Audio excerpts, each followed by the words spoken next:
Welcome to the Finance Committee meeting for tonight. We have a big agenda, so I will let this get started momentarily. After last week's cancellation, we combined the previous agenda with tonight's agenda, and so we're gonna not fall behind in the overall schedule, but try to get through a lot tonight. We also added the 8279, because that came out, so Evan's gonna give us a brief overview on that. Is there any ordering changes that you wanted to make? I think we're looking at food service, adult ed, instruction, technology, transportation facilities, revenue and debt, fiscal report, audit update, 8279. All right, well, I was reading it. I wasn't listening off of my... All right, well, with that, Evan, I'll hand it off to you. All right, first presentation of the evening is food service. So I'm going to go ahead, start the slideshow, and hand it off to Amanda Johnson and her team.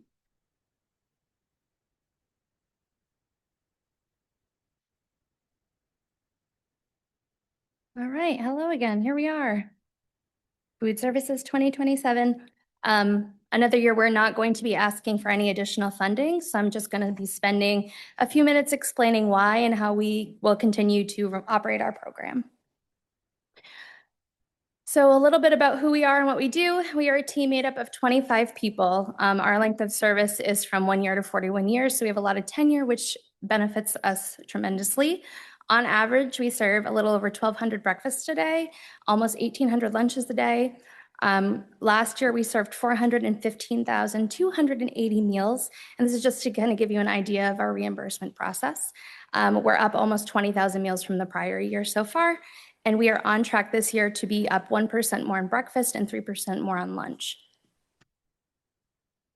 So how we fund our program and the reason we don't need additional funding is solely participation. So we are reimbursed $2.46 per breakfast and $4.69 per lunch. So last year that made up $1.7 million in revenue for us.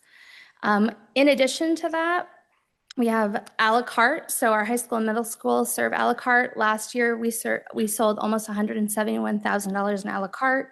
We did almost $50,000 in catering last year, which we are on track to significantly surpass that this year. We've had a lot of support from the district, from meetings and people encouraging the utilization of our program. This year, I took out the vending machines that we were leasing, and I bought our own personal vending machines. So these vending machines are essentially smart vending machines. We stock them ourselves with our own product. Students have access to them with a debit card or with their lunch pin. It's all smart snacks, and we keep all the profit. So, for example, last year, we would get a quarterly check for about $16 from cash sales. That was all that we made for commission off of the vending machines. We've made almost $14,000 in sales since I installed them at the end of October. So they're fantastic. My dream and my vision is to grow it, put them in the middle school district office, and maybe have a very small part-time position where we just inventory and stock those down the road. But yeah, we're averaging about $250 a day on these two. We only have two here right now, so very cool. And then we make revenue off of our summer program. So last year we made almost $111,000. So for 2025, just some numbers, our breakfast participation was at 40% and our lunch was at 67%. Currently for this year, we're at 41% and lunch is at 71%. So we're continuing to climb. Getting students engaged and participating has definitely been a challenge. We have been fortunate that our principals are listening. They're reading the metrics I'm sending them, and they're encouraging their schools to eat with us. How we'll continue to be a self-sustaining program. So we're going to continue to support participation increases. We try to be very creative. We try to do primarily scratch cooking, better for you alternatives, so parents feel comfortable and confident having their students eat with us. All of my team has a checkbook that they manage regularly, and we do recaps monthly, so we make sure our plate cost is where it should be. So essentially, we are making sure we're not spending more than we are receiving. We're continuing to fold in our scratch cooking. We have found that our scratch cooked items reduce cost by 50%, and in some cases more than that. We have a lot of items we make that are completely free to us because of government funding. Continuing to be innovative and finding ways to market our program and utilizing local food funds. So last year, we received $5,000 from the government for fresh fruits and vegetables, and this year we received $10,000. And that will continue to climb as we utilize the funds and other school districts do not. We've had meetings about Good Grains on the Go. That is a big part of what we're doing right now. It's bringing in different local companies. We recently collaborated at Williams Cone School with the Maine Fishermen Alliance, and we did some new Maine local fish sampling. So we'll continue to partner with people like that. And I feel like that is a great path for us to get students more engaged and want to participate when we're making it fun and we're making it educational. We have spent time in some classrooms this year teaching them about agriculture, and we'll keep doing that. So just a little bit more about that project. So that project does open us to funding for equipment. We get free access to products. We've got free curriculum. We have a Maine agricultural workbook that we are in the process of wrapping up to roll in the fall for all of our schools to have access to. So we receive a lot of support and financial benefits through this program as well. So what is next for us? Continuing with our Good Grains on the Go project, continuing to implement better for you options and continuing to educate students about the foods that they're eating. The vision for the state guidelines is to reduce sodium by 10% or more next year. We've already done that, so we're trying to be years ahead of that. Lowering sugar and added sugar. So again, that's something we've already done with our scratch cooking. We're supplementing with granulated monk fruit, sometimes unsweetened applesauce. So we have a lot of more control over our product when we're doing our scratch cooking. And then partnering with more local companies and farmers. We have done a really nice job this year sourcing out a company called Peak Seasons. So we have access to product from farms all over Maine, and they go pick it up fresh. They label it from what farm it came from. They bring it to us and we can share that with the students. So we're going to continue that. And before I wrap it up, I did want to spend a few minutes introducing my staff. I come and I talk about all the things we do all the time, but they're the reason that we're here and in this financial situation. So they're the ones that take the budgets and they do a ton of research on price matching and making sure that things are affordable, they're creative. They're the ones who reach out to the students. They do surveys and feedback. They truly are the reason that we are in this situation. So only 2 out of 5 can make it because we changed the date. But I have Allison Pierce from Woodside. She's the head cook there. And Linda Dell from Williams Cone is the head cook. So I did ask all of them also to prepare one of their favorite things that we've replaced on the menus. And they did, of course, because anytime I have a crazy idea, they look at me and they make a face and then they do it and we have fun. So Allison prepared a Maine grain potato pizza. So we use Maine potatoes, we make mashed potatoes with it. We use the Good Grains on the Go Sicilian flatbread, and the kids really enjoyed that. So that is a product that we make that the potatoes are free to us and the dough is 50% off. Linda made a breakfast pizza. The kids love in all the schools, especially the high school. That is a Maine grain pizza dough with egg and cheese. Julie McAvoy, who is in charge of all the financials and ordering for Bowdoin Ham, and Harpswell, and she's also our courier. She prepared a tomato soup. So this recipe is free tomatoes that we get from the government, and we roast them with fresh garlic. And it's one of my favorite recipes because it's very versatile. We will, add cream and turn it into a soup, or we will leave it and use it as a pasta sauce or a pizza sauce. So she prepared that for you guys to try. Wayne Naples, who is my head cook at the high school, made a whole grain blueberry muffin we replaced from the frozen prepackaged ones we had. That is a huge savings. That's about a 75% cost reduction to make them homemade, and they're fresh Maine blueberries. And he made a homemade fresh lemon glaze on top. And then Robin Young, who is my head cook at the middle school, prepared a homemade banana bread. So this one's kind of unique because we buy, so the Good Crust lady that we work with, her twin sister owns Maine Grains. So we buy large bags of Maine grain flour. We get that 50% off. She made the bread with that, and then instead of sugar, we use the granulated monk fruit. So again, we just have control over everything that's going into our product for our students. And it's very affordable product. So as you guys leave tonight, there are sample boxes for everybody. Take one home with you and give it a try. Wow. Thank you so much. Applause for Thank you to the whole Dean. team. Absolutely. Are there any questions? Let's see, Kim. Food for us? They're Yeah. not even asking for anything. Gregory. I'm just curious, with the food guidelines changing, does that impact how you think about purchasing or your whole, what you give to students? We have to follow the food guidelines. So far, not a lot has changed. It's been just sodium and sugar reductions. And the way that it has kind of worked with the state is they give you a lot of grace. So like they've been talking about sodium since I started here over 2 years ago. We just start doing it so we can be ahead of it.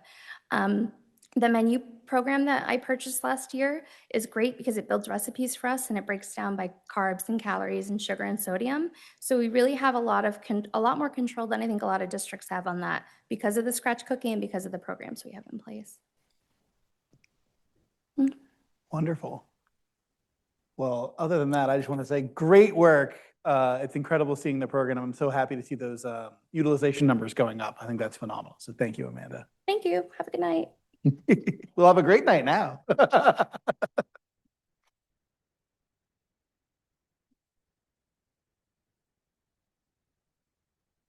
Thank you, Amanda and team. Next up is Alan with the Mary Meeting Community and Adult Education.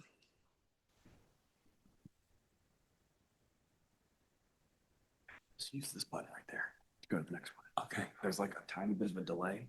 So we can hit it and then, okay, great. Good evening. My name is Alan. I'm the director of Mary Meeting Community Adult Education. I think I'm going into my 8th year now as the director. We've put together a small presentation to kind of describe what we're doing and how we're going about meeting some new challenges that we're facing. The good news is that all the challenges are challenges, we want to have. Basically, more students, more classes, more of everything. That's kind of where we are. More money. Let me add that one too.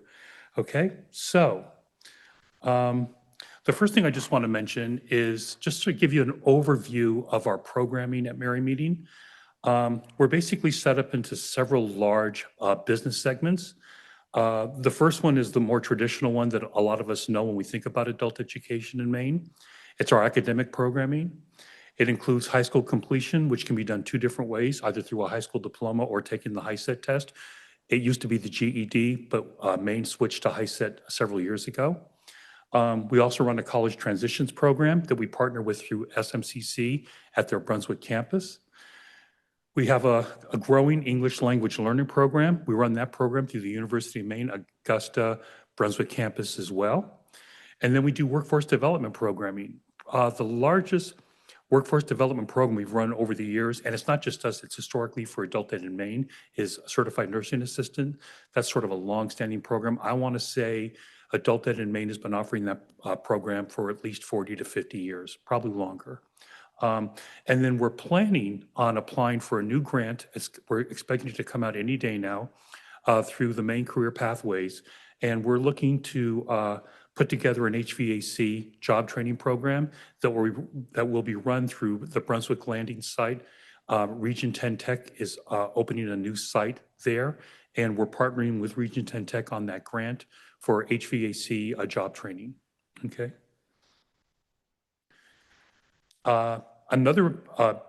We have 2 other big components to our programming. The next one is driver's education. We currently work with 6 cars. We have 3 classroom instructors, 5 additional driving instructors. We run 10 plus classes a year. These classes take place in Thompson, Brunswick, Bath, and Wiscasset. So driver's ed for us is a big part of our programming. What's nice about it is we run our classes at all the area high schools we partner with. So we run classes in Bath, we run classes at Brunswick, we run classes here at Mount Ararat, or at our building right down the street at 35 Republic. That program continues to grow, and we're just very excited about it. It's really become a revenue generator for us. And then, of course, it's only 3 lines, but it's a huge part of our programming, community education. Boy, I don't know what to say. I don't know if you saw the most recent catalog that came out, the spring summer catalog. It's 400 classes. It's 30, plus locations throughout the entire region. I know we have 200 plus instructors. So it's become a big, big part of our programming. And what we particularly like about the community education side is that we're bringing all people and all the residents of the communities we serve into our schools. So I know Chris Hoffman and I have talked about this a lot. He's a big believer in trying to get as many adult learners here at night that we can to help adults begin to understand the high school, what it looks like, how it works. And we both believe that the more residents we can bring into our schools, the more voters we have to support the schools in general. Okay. Our enrollments right now, we're on track to generate approximately 6,500 enrollments by the end of this academic year. Just to give you a sense, those are quite frankly community college numbers. So, and so the question is, how do we do that? Well, like I said, we have 200 plus teachers. We have 4 full-time administrative staff. We have 1 full-time administrative assistant, 2 part-time administrative assistants. And we partner with over 100 community different agencies and organizations. And again, we offer instruction in 30 plus locations region-wide. That would include Brunswick, Bath, and Topsom primarily. But it includes, we do a big part of our programming also in Bowdoin and Bowdenham, at the Mary Meeting Arts Center. We do a lot of work with them. So hopefully this gives you a sense of the size and scope of Mary Meeting and what we've been doing over the last several years. I just want to also just commend my staff. Jose Rodriguez in particular has just been a godsend to us. He was living at the time in New Jersey when I had an opening and I convinced him to come back to Maine. I originally hired him when I was down in Sanford, and he's just a unicorn when it comes to community education. He has a master's in fine arts from Mecca. He has a master's in adult education from USM. He's sort of been able to meld those two, what appear to be very different areas of interest, and really help turn it into the community education program we're currently running and the growth that we're experiencing. Okay. I've been playing around with this a little bit, which is cost per pupil. And I'll be very candid. I don't know the cost per pupil for MSAD 75. I have no idea what that number even looks like.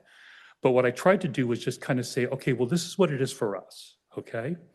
So on the enrichment side, okay, with approximately 2,500 students, those are hard body students, it costs us about $272 per student to run enrichment programming. Now, remember, that's a revenue generating program. So in essence, that's the hard cost if you look at the budget divided by the number of students, okay? The academic side, it's quite a bit more because we have far fewer students. It's $2,494 per student, but when you combine the total enrollment and the total budget, it's about $510 per student. And again, what I don't have for you is any basis of comparison of what that looks like with other adult ed programs in the state of Maine. I don't know. I don't have that data, okay? But I still think it's interesting to kind of show you what we're getting for the money that we're spending for students, okay? So the first chart you're seeing is what we did last year. And what I really want to do is point your attention to the blue shaded box up in the top left-hand corner.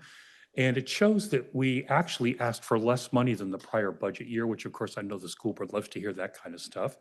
But there were reasons for that. One of them was we had a big grant from the Strengthening Maine's Workforce, and we were able to really use that money strictly for instructional purposes. It really took a lot of pressure off of us in terms of what we were doing with local share money. Adult ed is funded through several sources. One is, of course, the local share. One is the state subsidy. The third one is the operating revenue that we generate through community education programming. And the fourth one is through grants. Those are our 4 primary drivers for revenue for supporting our programming, okay? What I want to do now is show you what I'm asking for this year and the reason why. The one thing I will say is if you look at the, on the right-hand side where it says funding sources, you'll see grants. There's 3 grants there for last year. $33,000 for adult and family literacy, 30,000 and change for Maine college transitions, and strengthening the Maine's workforce was 43,005. So this year, this is what I'm proposing, and I'll explain why. I'm proposing this year a 5.65% increase in our total budget from last year. The primary reason for that is because I lost grants. Okay, I lost 2 of my 3 grants that I had last year. The biggest one being strengthening Maine's workforce. The reason why those grants are critical to us, were critical to us, I should say, is because every dollar of grant money was spent, 100% of it was spent in instruction. There was no administrative overhead tied into those grants. Every dollar went to teaching, okay? And we lost that. So now I'm asking our local share, including MSAD 75, Brunswick, and Bath, to increase their local share from last year to offset the loss of those grants. It's not gonna quite offset all of it, but it will certainly help. I'll make up the difference with my fund balance, okay? So this year, what I'm asking for is a total of $1,422,612. It's an increase of $76,059. And down below at the bottom, you can see the local share breakout. And if you're curious how those percentages are formulated at the very bottom there, we have an interlocal agreement with all 3 districts that we partner with. And the local share agreement basically states that the local share that every district will give to Mary Meeting is based on the most recent census, US census that was done, and it's based on the percentage population for each group. That's why Brunswick tends to pay a little bit more than MSAD 75, and Bath, having the least population, provides a lesser amount of money to support our programming, okay? And I know as we get deeper into the budget cycle, you'll see more, but I just wanted to share with you that we are asking for a 5.65% increase. But remember, I asked for no money last year. In fact, I had less money spent last year. Don't forget, please. So if you want to factor the -2% out, that's really kind of what I'm asking for. The other reason why is I had a negative ask last year for the budget was I did not project any large capital expenditures. And we typically do have something come up every now and then. Sean and I have done a few of these over the years. But I was thinking we might need a new driver's education car. We did not get a new we did not budget for one. Lo and behold, one of our cars got in a wreck and we had to replace it. So much for good intentions, okay? So the challenges that we're facing, well, I just already spoke to them a little bit, but we lost the Adult Education Family Literacy Act grant. Now, I say we lost that grant. I'm hearing that that grant may reappear. But if it does reappear, it probably won't happen until sometime late fall of 2026. And there are no guarantees that's going to happen. So I'm anticipating we're not going to get that grant for budget purposes. We have definitely lost the Strengthening Maine's Workforce grant. And both of those grants, like I said, provided direct instructional support in our academic programming. The money was used to support our family literacy instruction, not just for ELL instructors, but also for high school completion students. And it's because of the loss of those 2 grants, it's a pretty good chunk of change for us, is the reason why I really am asking for an increase in the local share, okay? We're gonna get to questions, but I do wanna add one more thing. I wasn't on the slide, I do need to mention it. Evan and I have been talking, I am gonna propose a modest increase in staff for this, and it's gonna be funded entirely through our enrichment money. It will not be funded through any local share money. We're running more and more programs on the weekends. We're running more and more programs on Saturdays. We're running occasionally Sunday programs. We're running programs Friday night. And you saw my staffing size. I don't have the staff to support some of those off hours programming that I want to continue to run. So I'm asking for a part-time person staff to help staff those off hours. I think I'm looking at probably up to 40 weeks, but maybe somewhere around 6 hours per week.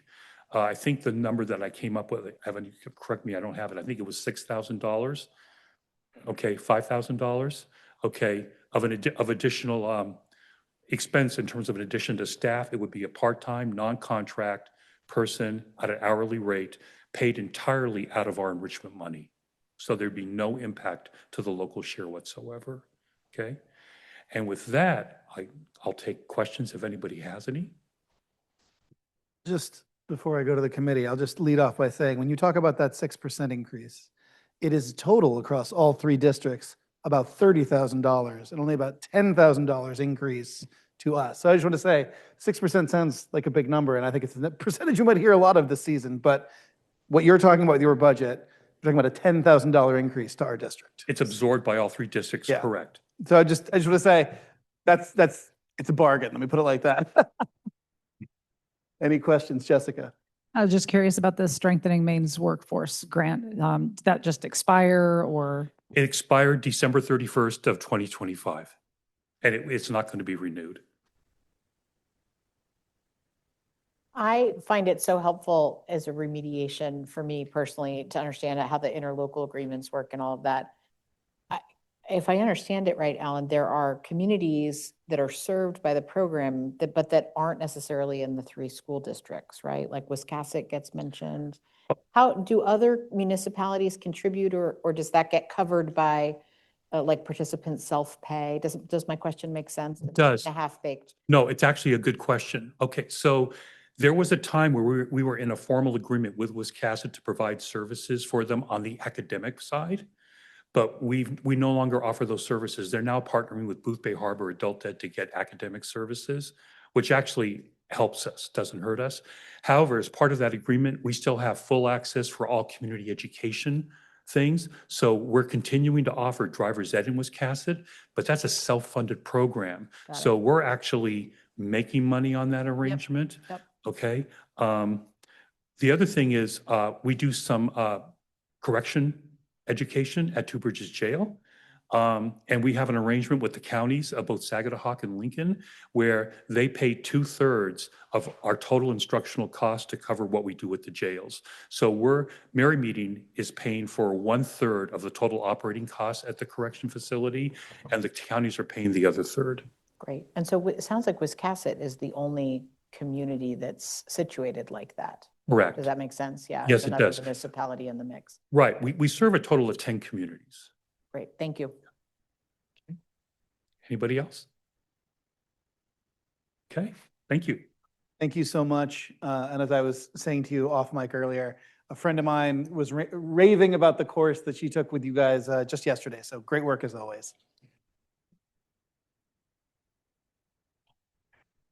I will also mention 18 years ago, I graduated from the Mary Meeting Adult Education Driver's Ed program. So I do know the value of it. Just wanted to throw that in there. Thank you.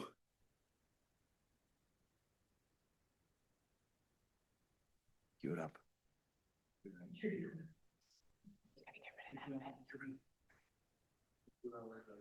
And then you share. And go down a little bit. Oh, why isn't it there? Code view? No, That's weird. it's a preview. Nope. That is really strange. It should be right. Maybe it's under all. Oops. It should say. Present. Present. There we go. There you go. Great. Okay, well, hello, everybody. For those at home that do not know me, my name is Amanda Hersey. I'm the Assistant Superintendent here, and I'm happy to be here tonight talking about curriculum, instruction, and assessment, what's been happening and what may impact the budget next year. So go. Anything that I talk about tonight or any budget requests that I have, my goal for that was to align everything with the strategic plan. And so the first one is, the first focus that you'll see is aligning resources to impact. and that all of the budget requests will map directly to our strategic plan. With curriculum instruction and assessment, the best way to budget for that is investing in high yield resources.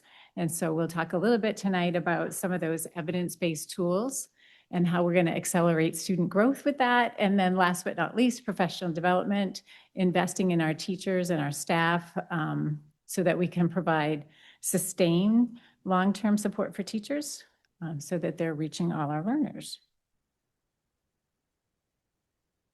The first topic for conversation is our big ELA program pilot. This has been a couple years in the works, and we're really happy with how this is going. It is part of our strategic plan that we would conduct a successful pilot of our K through 8 ELA programs by June 2026. We'll talk about the math in another slide, but we have run a very successful pilot. I will be coming probably in March to the board with a proposal for adoption. Within that plan, and has already been budgeted, so it's just a note here to talk about, but there will be a phonics program that we have piloted and feel strongly that we will continue to work on as we supplement the ELA curriculum. And the actual ELA pilot is going well.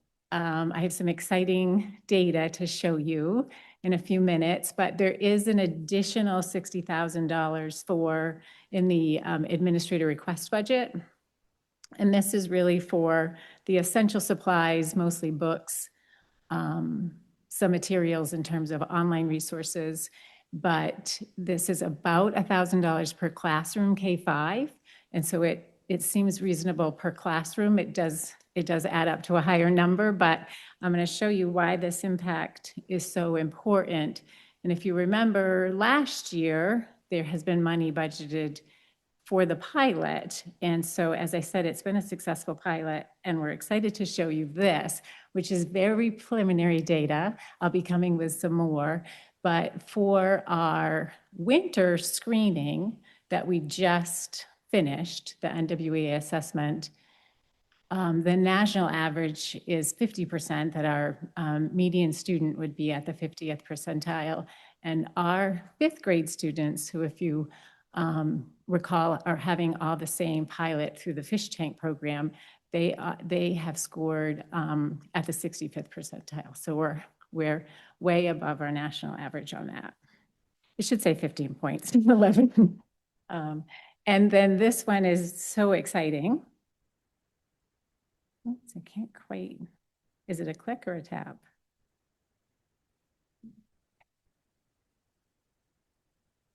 Yes. This is our current 3rd grade. These are the norms that are set by NWEA and that we use when we kind of set a trajectory for our students' growth. The mean score is what we call the RIT score. I've brought that to you before. And the standard deviation we won't talk about tonight. But as you can see, for 3rd grade winter, the average RIT score that a student would get when they took the assessment, if they were winter of 3rd grade, estimated winter of 3rd grade, would be 190. Our average 3rd grader, when they just took the assessment, had a RIT score of 201. And so as you can see that they are scoring around a normed score of where students at the end of 4th grade are scoring. So we have made accelerated growth, some catch-up growth, and mitigated what NWEA has found is some drops in scores because of school shuts down during COVID. So really exciting. So as you can see, the investment that you made or that you supported last year in that pilot has supported all of our learners, and the request for the $60,000 we feel will do the exact same thing next year. For our math pilot, this again is in the strategic plan. that we would conduct a successful pilot for math by June of 2027. So we're starting that now.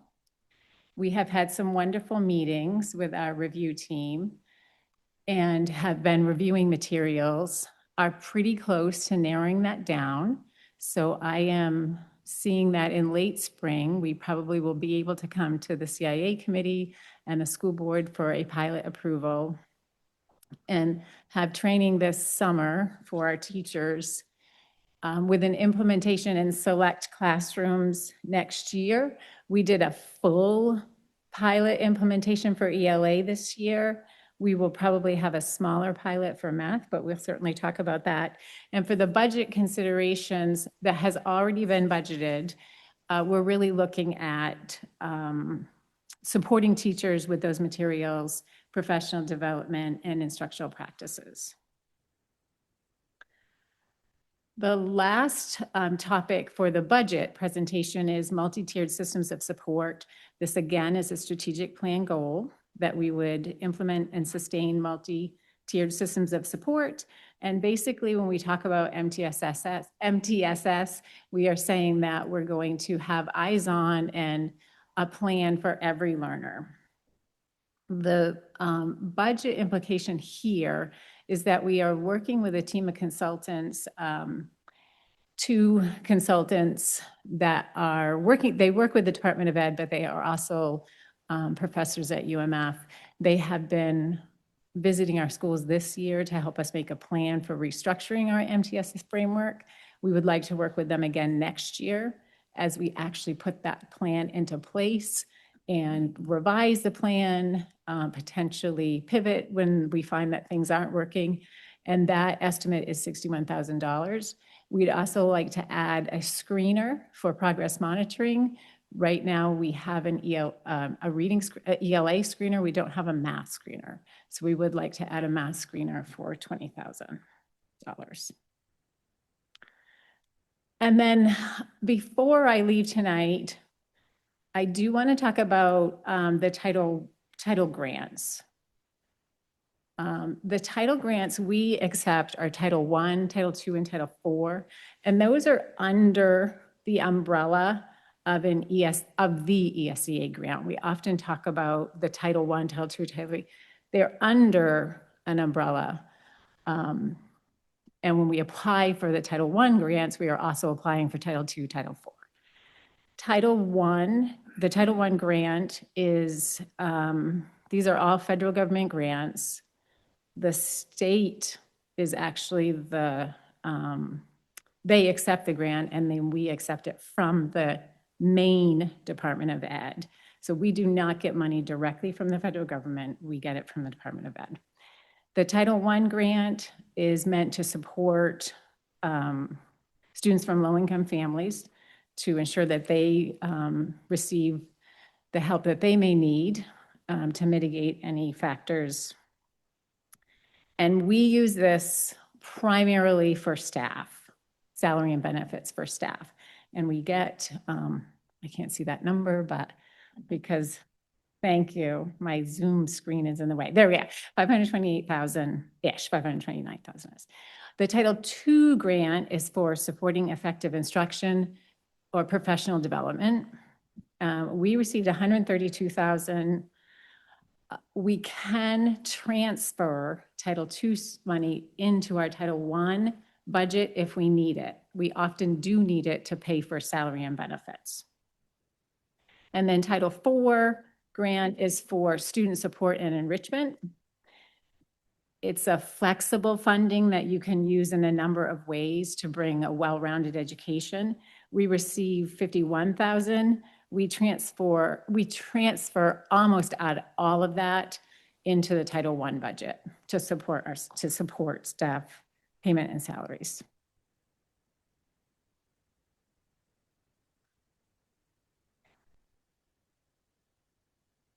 I'm gonna try to arrow up. I'm having a hard time with the clicker. There we go. Okay. Oh, it clicked on my screen. There we go. All right. This has come up in conversation. I want to be really clear with how we identify schools for Title I. So we do not use free and reduced percentages. We did a long time ago, before lunches were all free. We would send home paperwork to families. They would fill it out, send it back to us, and our food service coordinator would have a matrix that helped them identify students who were free and reduced. We no longer use that. We use something called direct cert plus multiplier. So direct certification plus multiplier. And so basically families that are certifying directly to Department of Health and Human Services for benefits, SNAP, TAMP, foster care, or McKinney-Vento, are identified that way. It's a very confidential process. We don't know who those families are. It's sent to our food service director and she gets the percentages. So it's a confidential process, but we are given those numbers. And knowing that we are probably missing some families, we are able to apply a multiplier to that. So all schools, their direct cert percentages are added and averaged together. And all of our schools are added and averaged. And any school that falls above that average is eligible for Title I, and any school that falls below that average is not. And I do have a chart for you when we get there. So that no school loses their status over the summer, all schools, any school that drops below that average percentage of the district can be grandfathered in. And that offers us a year of continuity of services. It also just provides some room that if some families moved in and out, we wouldn't lose services because of that. So this screen shows you what our current percentages are in this year's grant. This is not next year's grant. This is the 25-26 grant. So we took all of the averages and we came to a district average down at the bottom of 20%, 20.82%. So that's the district average. Any school that is above that average, Bowdoin, Williams, Cone, Harpswell, are identified as Title I. Any school that is below that average is not eligible for Title I funds. You'll see that the Bowdoin Community School is below that 20%. They were last year as well. So this is the year they're grandfathered in. If they do not rise, if their percentage is that low and doesn't rise up above that 20% or what that will likely be this year, it does not usually fluctuate that much. They would no longer be able to have those services. We still receive the same amount of money. The same amount of money is sent to us. So it just would get spread to the other three schools. Sometimes the middle school, as you can see, is really close to identifying. They're at 19.27. It may be that we're able to service the middle school next year. So we'll receive the same amount of money. It just gets spread out to the other schools. Right. The amount of money we get, is that based on flat enrollment or is that based on overall poverty numbers? No. Yes. Okay. Yes. Hudson's.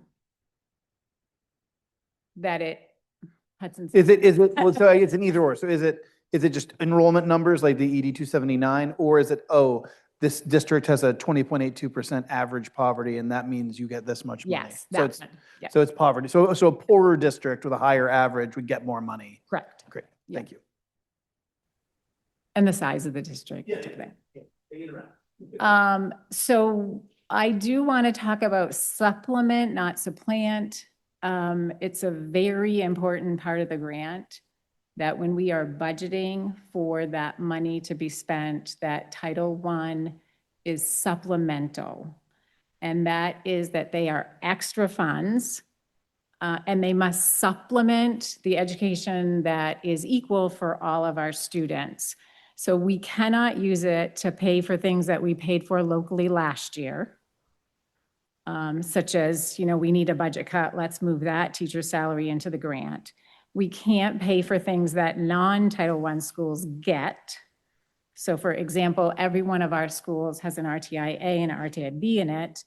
We need to make sure that the other schools also have those RTI-As and RTI-Bs, and that Title I is supplemental on top of that. We can add layers of support. Our schools can become what we call school-wide schools.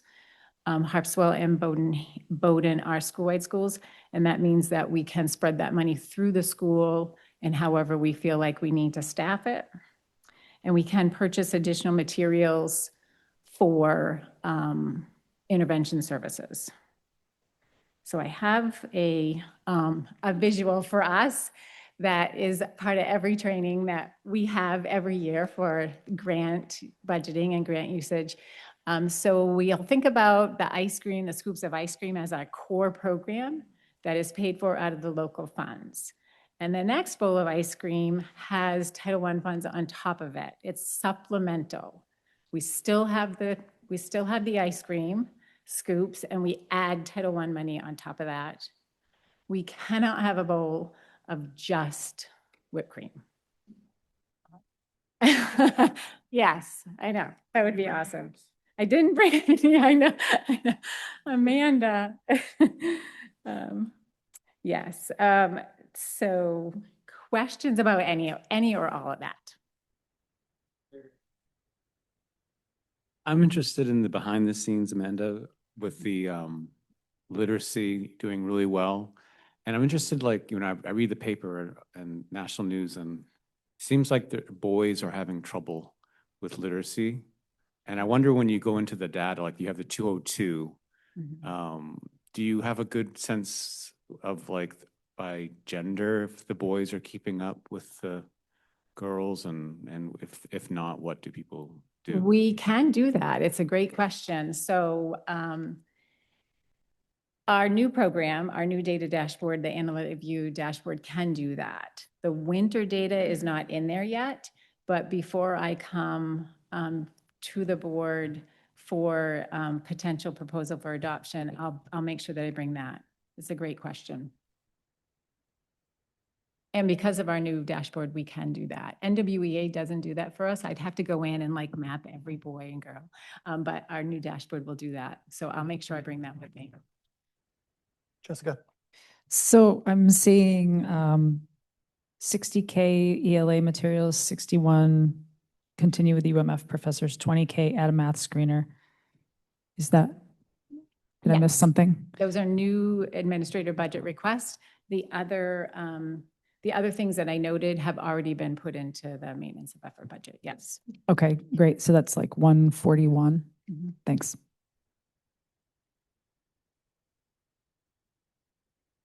A question and a comment or two. Question, what is the screening tool? Is it just like I imagine it's not like a program necessarily, but it's sort of like something, is it a one-time purchase, I guess is my question.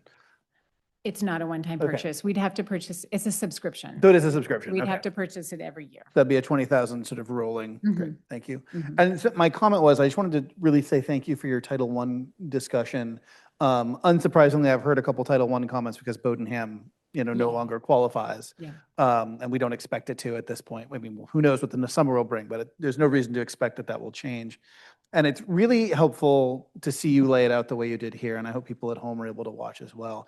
I will say, it's kind of frustrating, not to you guys, to the federal government, because, you get Title I funding, the rising tide lifts all boats, and then you lose it and you can't replace it, because if you replace it, then that Title I funding can't be used for that same purpose anymore, because now it's something you're providing, is part of your regular budget. And so that's a challenging situation for me to look at you guys having to deal with, because, and I'd say that's not just specifically about Bodenham, but about any school, right? That the Title I money is successful and it's helping the students, and then you lose it, and you kind of can't exactly replace it, because if you replace it exactly, then the Title I money can't be used for that anymore in other schools. And so I find that that is from a program construction perspective, like I understand, like with ESSERF money, right? Like the idea that you're trying to supplement and not replace. But man, does that put you in a weird catch-22 about what you're able to do moving forward. So I don't know. Like I said, that's a comment, but it really, your presentation tonight helped me sort of realize that frustration. So thank you, I guess. Yeah, understood. I'm glad it was helpful. Anybody else with questions or comments about this stuff? Well, thank you, Amanda, and thank you for all the dashboard work you're doing behind the scenes to get this data more and more visible every year. Excellent. Thank you.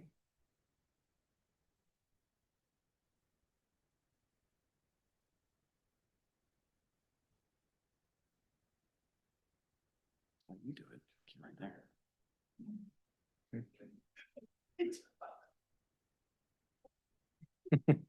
Peekaboo.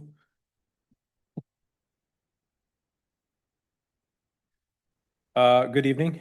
And for those of you watching at home, which I'm pretty sure maybe no one, we're competing with the Olympics. And this is unfair. This is like prime time.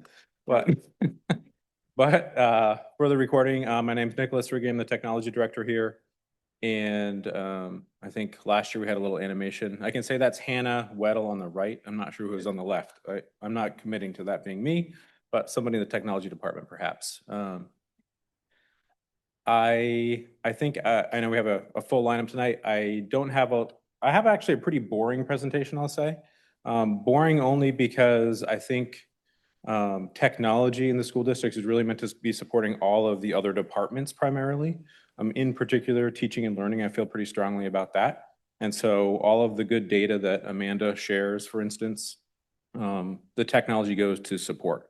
Technology is a tool here, but very much is for people, for teachers, for staff, for students. And thematically, I think I've repeated that quite often probably for you. As I was just saying, here's a little slide to try and demonstrate that. This isn't meant to convey screens in front of our learners all the time. We have very purposeful conversations all the time about what is the tool being used for? Is it supporting our instructional goals? So don't be misled by that, please. A few notable achievements this year. We did get approved for our E-rate application this last year, which helped improve some internet connections in the district, in particular at the district office, which sort of feeds the rest of the district as it pertains to connecting to the internet, believe it or not, as well as at Bodenham in the center. And we were also able to renew some licenses at about 50% the cost for all of our access points and switches and network gear spread across the district. So that was a really good thing. We did convert all of the high school MacBooks to Chromebooks, and that was no small effort. We're still working through some details with, finding a new tool, let's say, that works on a Chromebook that we may have relied upon that is no longer compatible, but it's going well, I'll say. We did a pretty big, but mostly invisible. I don't think anybody noticed, maybe but me. We have a small but important data center at the district. And the hardware that data, those servers were living on, was about 9 years old. So it was ending its life and needed to be migrated, but there were no systems that were down that people couldn't access. It was really very smooth. So happy and pleased with that. Facilities, as some of you have already heard about, was also migrated to Incident IQ, which is our ticketing system. It's also their ticketing system and also our events reservations tool. That's been taking a lot of work, but I think going well, and we're working through it. And then that's just a number to throw at you for the number of tickets that were, I've been joking, opened. Whether they're all closed, I won't confirm, but a lot of people asking for help. And so we have a small staff, but we take a lot of pride in helping people hopefully solve their issues they're having with technology, so it's not getting in the way of what they're trying to do. Couple of charts for you here. A lot of times there's questions about where is all the budget money going to. So primarily it still is going to hardware and software. If I had shown you last year's similar sort of pie chart, you would see that software would have been a bigger chunk of the MOE budget. That's because one of the bigger increases this year has to do with hardware.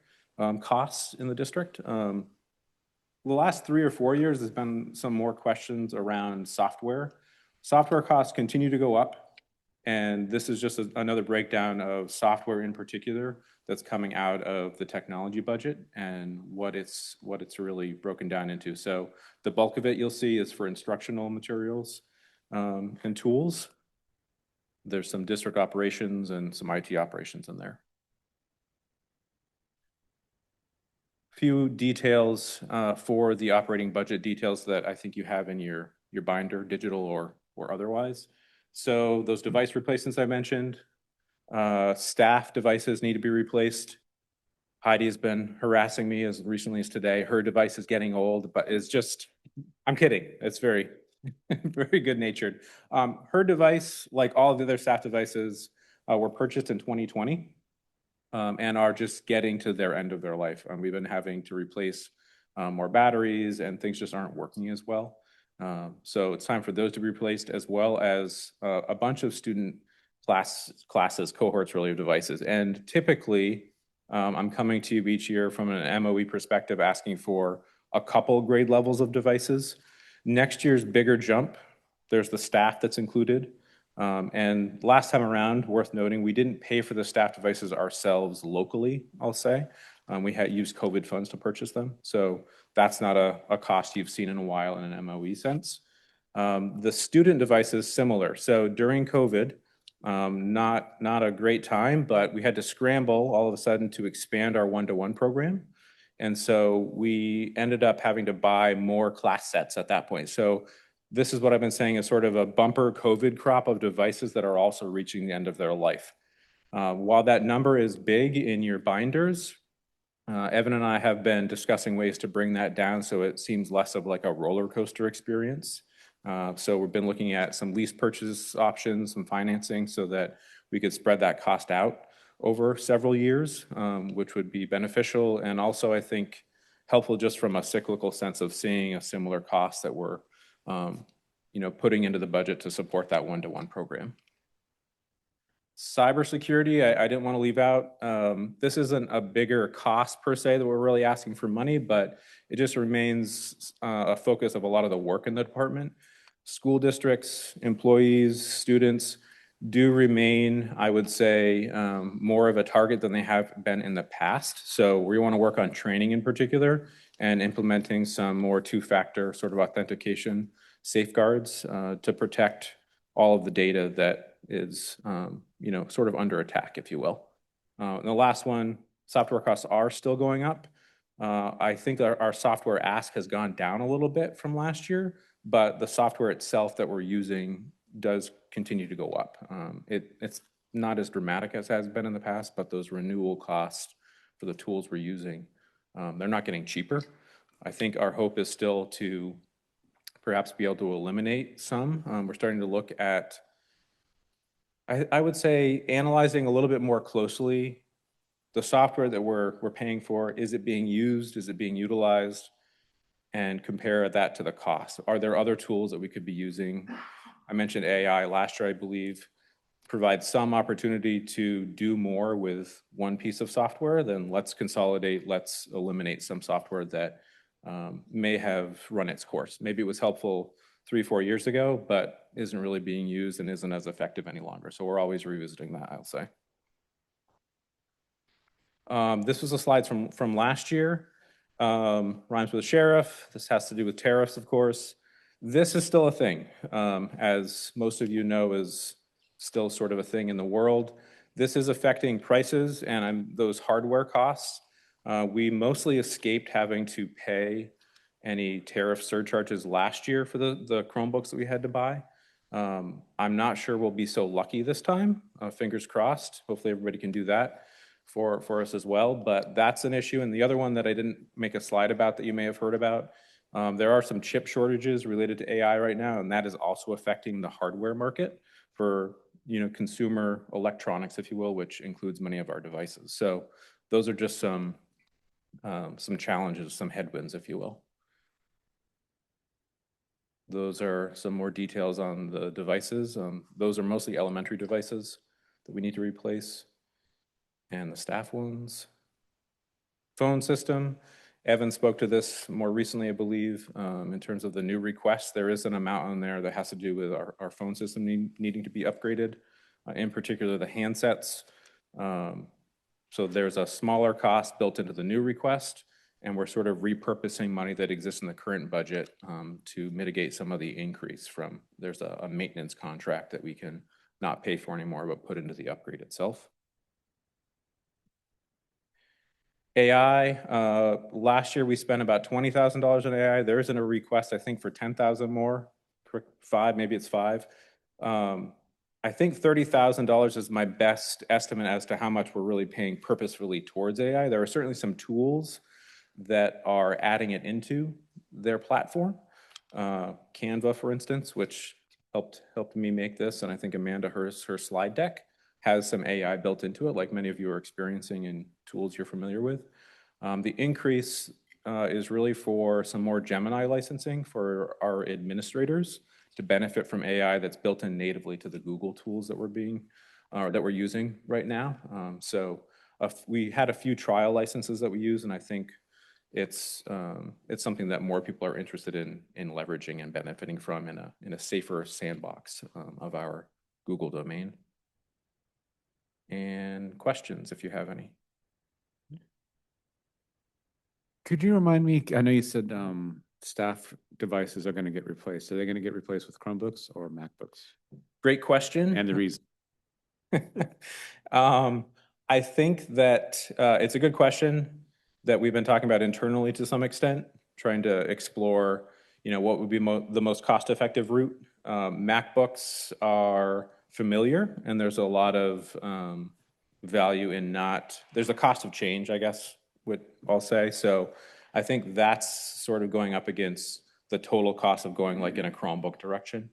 MacBooks also, per our recent resale of them, hold their value pretty well. I think I said, Evan, they're like the Toyota of devices. So we can have them for several years and then still get some money back out of them, whereas Chromebooks, historically, that's been harder to do. They get used up and then we recycle them typically. So I think we're having that conversation right now.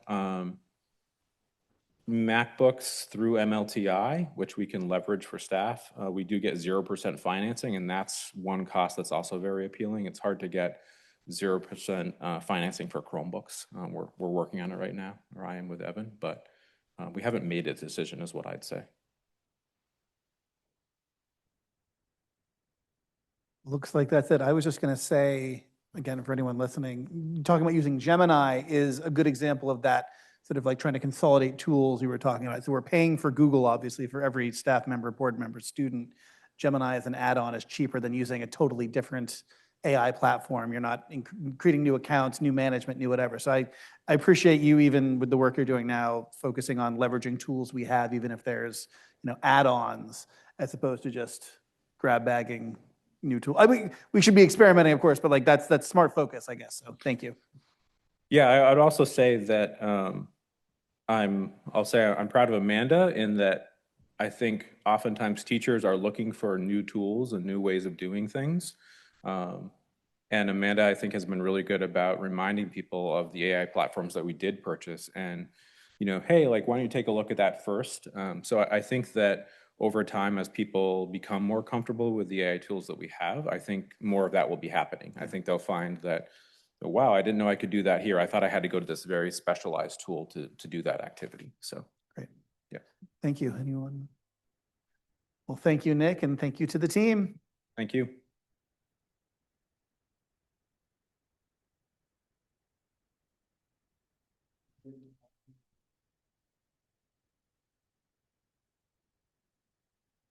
I believe we have transportation next, if that's correct on the agenda. Is that right, Hudson? Okay. That also concludes last week's meeting. So yeah, so let's do transportation, and then we'll have a quick bio break for folks. you should see that button there. This one? Yep. Okay, I'm Tom Kane, the Transportation Director. This is our proposed 2027. Oh, there we go. budget. As far as our department, we have 23 bus drivers, 9 van drivers, 5 trip drivers. We have 3 substitute bus drivers, 2 substitute van drivers, 2 mechanics, and 3 office personnel. We have openings for 3 bus and 1 van. Vehicles, we have 47. We have 29 regular buses. We have 2 wheelchair buses, 4 minibuses, and 11 vans. We used to have 10. We increased to 11 with a purchase done through the state for the pre-K special ed, so that worked out well. I know we're also looking into hopefully doing that again. We also have 1 plow truck. As far as our achievements, I looked back at what we did last year and the beginning of this year so far.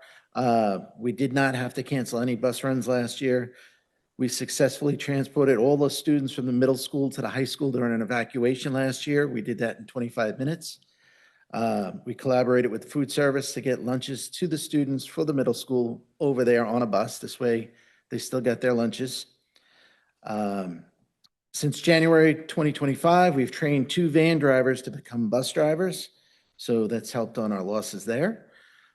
We've added a van run and purchased an additional van covered by the state as mentioned for special ed. We have 4 new buses that, when this was first done, was due in December, but they just came in. 2 of them are now in service. 1 of them is back at O'Connor's. There's some work that needs to be done on that. And 1 of them we just got ready to go, so should be on the road tomorrow. So as of tomorrow, 3 of the 4 will be on the road. And then hopefully we get the 4th one back from O'Connor sometime into this week or early next week. Our proposed budget for 2027 is 1.4 million. The adopted 2026 was 1.355, so that's an increase of $74,000 or 5.47%. The resources that we're looking for this year is a wheelchair bus, which is around $142,000 based on a quote that I got.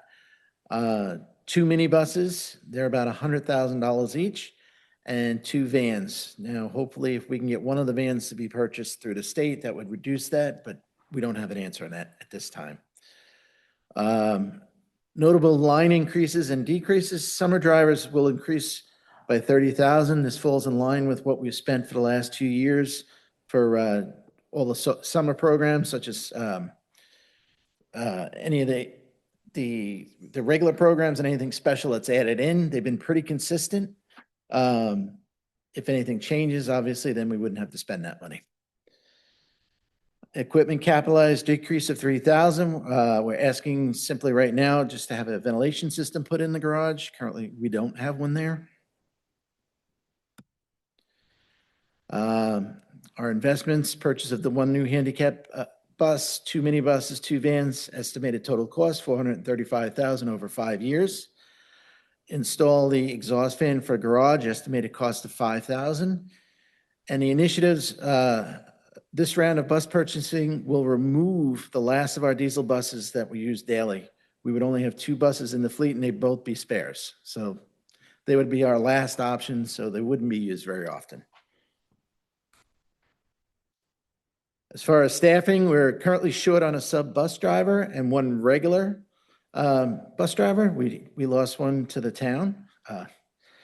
This could lead to us using buildings and grounds more often, which we have, and I'd like to thank Sean for lending the assistance. At this time, we are expecting 3 bus drivers and 1 van driver to retire at the end of the school year, so that also adds to what we're going to need to backfill. We would like to add back to the budget for a mechanics apprentice position, which is something we're looking to do as soon as possible. If trained for driving, it would well give us more flexibility and filling in on sick calls, as currently we use one of our mechanics quite often in a bus. McKinney-Vento and special education van runs, they keep us quite busy. That's why currently at any point in time, we can have 10 vans on the road. Distance traveled, examples, we go down to Saco, we go to Lewiston, we go to New Gloucester. So those vans travel a lot. Fluctuating schedules with special education and student attendance, parents transporting sometimes they don't. So in one day we might put 10 vans on the road, the next day we only have to put 7 because some kids aren't going. And conflicting times make it difficult to be more efficient. And anytime we're dealing with the vans, we may have to pick up one kid that's up in Lewiston, and now he can't pick up anyone down here because the school times are all the same. So now we're using 2 vans where we could probably fit the people in there, but time-wise, it just doesn't work.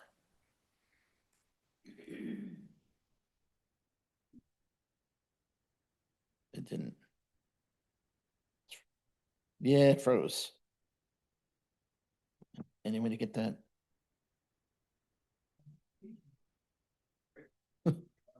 Was that the last one? I thought there was one more. I could be wrong. Page that we got in the PDF at least. So I'm not saying there wasn't a page somewhere else, but you at least match what we have. Okay, very good. Sorry about that. Does anyone have any questions? Gregory? I'm looking to you for expertise in the recent 2 bus tragedies and whether the district can be proactive in terms of safety equipment. I know the state is talking about a law that would require some enhancing buses so they have like an arm that comes out, et cetera. Has there been any talk about that kind of equipment or what your expertise says? So currently, all of our buses have that stop arm that comes out. So we're already at that point that's taken care of. The state had made it a law as of 2021, I believe it was, that all new buses had to have that. Our district already put them in retroactive. So even though we have some buses that are older in the fleet, they have the stop arms.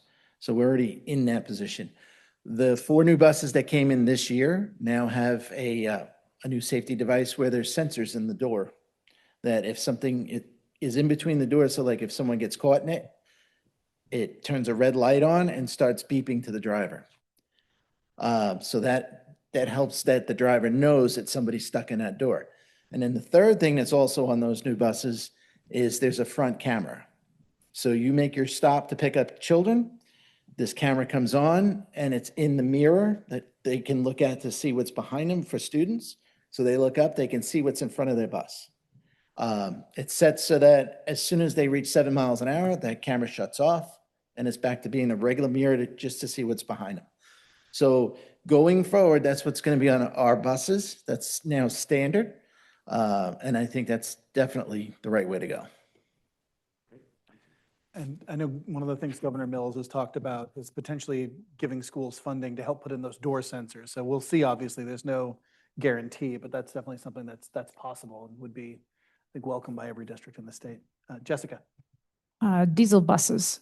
I Yes. don't know. We've been replacing the diesels for several years now. And I don't know if you can address, like, what was the original driver? Was it particulate emissions? Was it based on a cleaner vehicle or logistics on some level? Or how did we find ourselves with only 2 to spare? So I know in our last conversations from last year, we were talking around, the big move was to try to get something that's cleaner and more efficient, and gas was the way to go. There are other options out there, but there's also a lot of issues that can come with that. I don't know going back when they first started if that was all around the diesel part of it, because I wasn't here. But there are many reasons why you would switch it. They are definitely much cleaner. And like I said, once we get to this point, if we make these purchases, we're not going to be running diesels. So that's a huge step. I wouldn't say they last longer, and the way the systems worked with the state, as far as getting the state approving the new buses, they're looking at a 10-year window, and our buses are making that 10-year window. So it's really not, we're not going to run into that problem where if one lasted 15 years or one 12 years, we're already hitting the mileage within that 10. Like the buses that we're getting rid of, those are in the range of 190,000 miles. So. And I don't know, maybe Frank or Sean can back me up, but I feel like I have a memory of a couple of years ago before you were with us, Tom, where they were talking about consistency of engine types in the garage being easier for service purposes and things like that. That does help. If you're not doing different types, you can stock the same parts. They use the same additives that, well, with a diesel bus, you might have to stock cetane to add to the fuel during the winter, where a gas bus, you don't. You're not having different products on hand. Everything's the same. And a diesel, it doesn't like the cold weather. They're slower to start. That's great. Any other questions? I had one, which was, so typically we've been trying to buy 3 to 4 buses a year, and just looking at your list, am I correct in saying that, like, when you look at the 3 to 4, you're thinking the 1 wheelchair and then the 2 mini buses is sort of what fills that slot? Yes. Great. That was an easy one. Anyone else? Well, Tom, thank you. And I got to say, things have been so great over there. Like the fact that you got all these runs done, that we've been working so well staffing wise, it's really impressive. So thank you very much. Thank you. All right, so let's take a tight 5 for people to use the bathroom real quickly, and we'll be back and hear the next presentation. We'll make Sean wait as long as possible is our goal tonight. Thank you, everybody.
It's so nice here with the bus system, so safe. Yeah, well, the other thing was that it was which is why it's just all vehicles and for speed that's Going up to me on the second floor in the roundabout where buses come around. That when we have diesel, come on. Yeah, they show up like 10 minutes before school, and like 10 buses will just be running. They're good. Yeah. And you know, which is this kind of like. So they stop that. It's also loud. When I was coaching, I was regularly request gas bus the stench.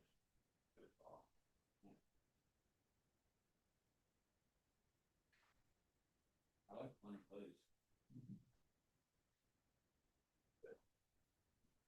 Fine.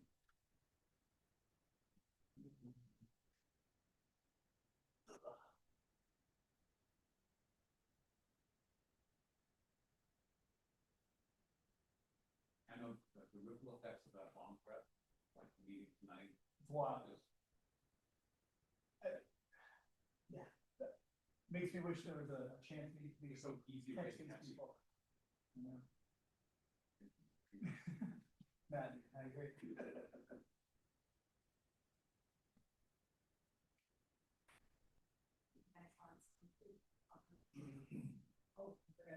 I'm kind of all set. I'll grab one. I'm moving things.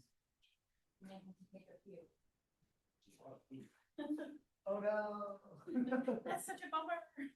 What a cool thing though. That's I really know. great. Amazing. Next year, man, if you have to bring ice cream, you go to the grass with that. I know. That was really helpful because it really, it is very frustrating. Now, again, not what you guys are doing, but the nature of the Title I funding is incredibly frustrating. Yeah, it is. These kids get their numbers up and you yank the rug out.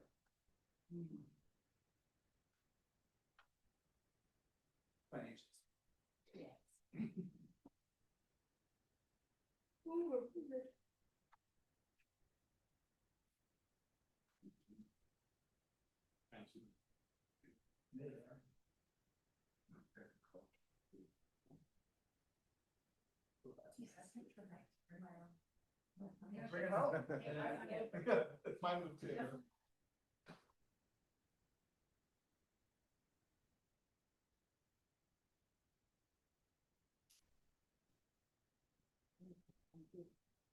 Oh, I will, yes.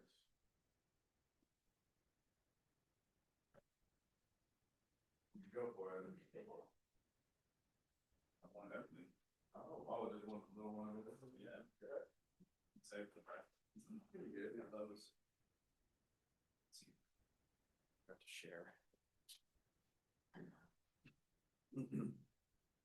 This is like my hair.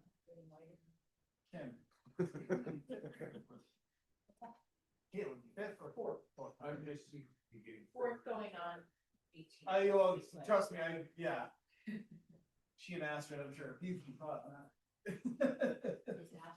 She's in sixth. So she just started middle school. I'm loving it.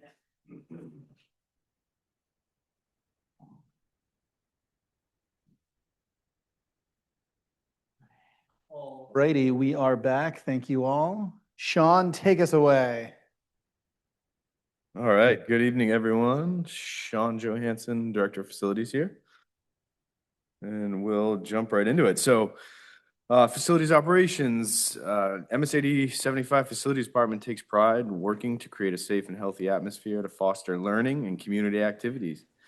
Our goal is to maintain all facilities to the best possible operational standards, improve building efficiencies, complete thoughtful long-range planning and capital improvements, and minimize disruptions and interruptions to the learning process. That's what we're here to do.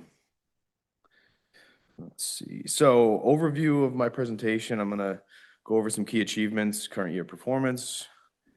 I'm going to talk about some current year challenges that we've come across.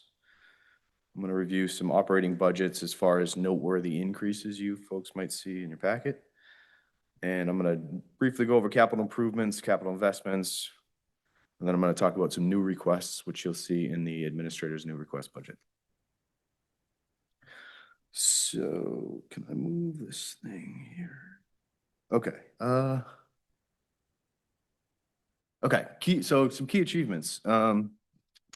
The school improvement bond that we took out, I want to say 3 years ago now, was to focus on the Mount Arrett Middle School envelope project, as well as site improvement upgrades across the district. So the Mount Arrett Middle School envelope project is on track to be completed before the anticipated completion date within the contract.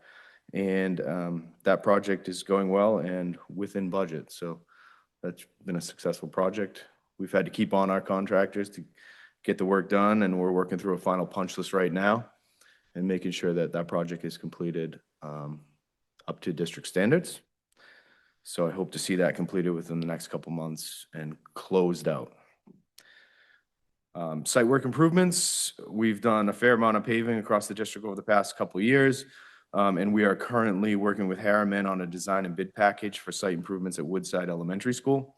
Woodside was notated within our asphalt assessment report as a higher priority, and we are still working through that priority list that was identified within the consultant asphalt assessment report that we did about 5 years ago. So our site work improvements have been identified from that report that was completed for the district. So we're not just picking and choosing, we're actually trying to work our way down that priority list that was identified by the engineering firm who completed that assessment. So district-wide facilities master plan is in the works. I'd say we're about 65 to 70% complete. It's been a tough process. I'm excited about the process, and I think a lot of people are. We have a lot of decisions to make in the coming months, but I'm very excited as we work through that. Capital projects for this fiscal year, we're on track to complete all of the proposed projects and within budget. And actually, I feel pretty confident. I can confidently say that I believe we're going to be under budget for a lot of those projects. So we might be able to sneak a few additional projects in this year. So exciting stuff.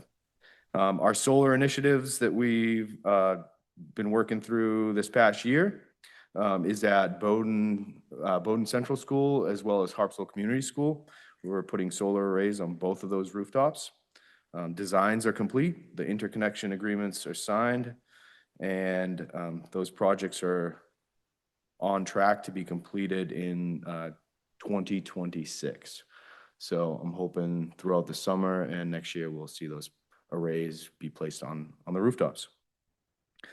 Utility expenses are higher than anticipated due to continued increases in utility costs. I'm sure y'all are seeing that at your own homes too. It's just things continue to increase, unfortunately, with utilities, so noteworthy item.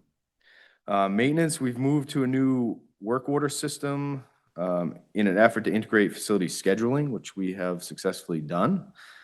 Currently, our open work orders are around 68, which is lower than our historical average, which we usually see around 100 at any given time. So that's a good thing. And I'm also excited to start to be able to track the data with facility scheduling as well, so that we can see the total usage of all our buildings and the costs associated with that.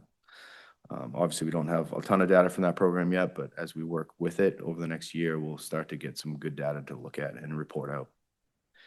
Buildings and ground staff, we saw a major reduction in hours spent with transportation. Unfortunately, Tom has recently had some staffing challenges, and we've been subsidizing some of those vacancies, but overall, we've seen a significant reduction in driving bus, and it's been helping with the work order completion rates, as well as just responding to emergencies and maintenance needs within the buildings.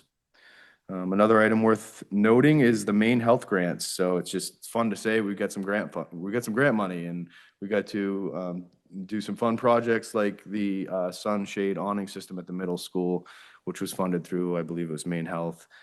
And we're currently working on design and site plan approval for a pavilion project here at the high school, which is going to go out by the dining commons outside on the grass there. So it's going to be a post and beam structure out there, and we've been working on planning for that for a couple months now. Funding just came in from Maine Health, so we're looking to purchase that structure, and I'm excited to say that Tech 10 is actually going to raise it for us.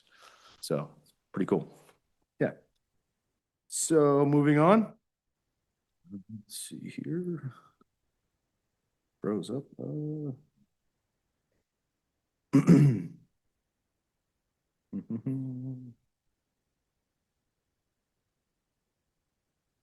Sorry about that. Oh, there we go.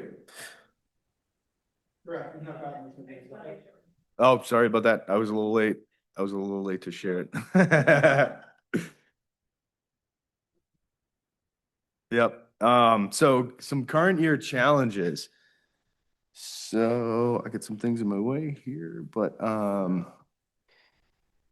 yeah, so current year challenges, I think the first one is we have seen some continued increases in utility costs for electricity, natural gas, propane, which continue to rise. I think the one that is highest on that list would be electricity. We've seen a fair amount of electricity increases, specifically to the electricity delivery. We do have a procurement contract, and we do purchase our supply via a procurement vendor, but we still continue to see a pretty significant increase in the delivery fees. HVA infrastructure expenses. We've had an increase in maintenance and repair costs to some of our HVAC infrastructure. These pictures are our buildings. We had a pretty big failure at the adult ed center building in the boiler room. We had a pipe blowout, which is that left-hand picture. That was a very expensive repair. It actually, the leak ended up cracking the boiler, so we had to have a boiler repaired as well as some piping repairs at that building. Fortunately, it was isolated to the mechanical space, but that was a significant unanticipated expense.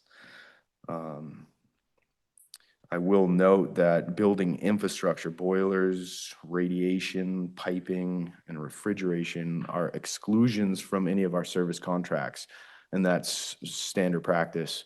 None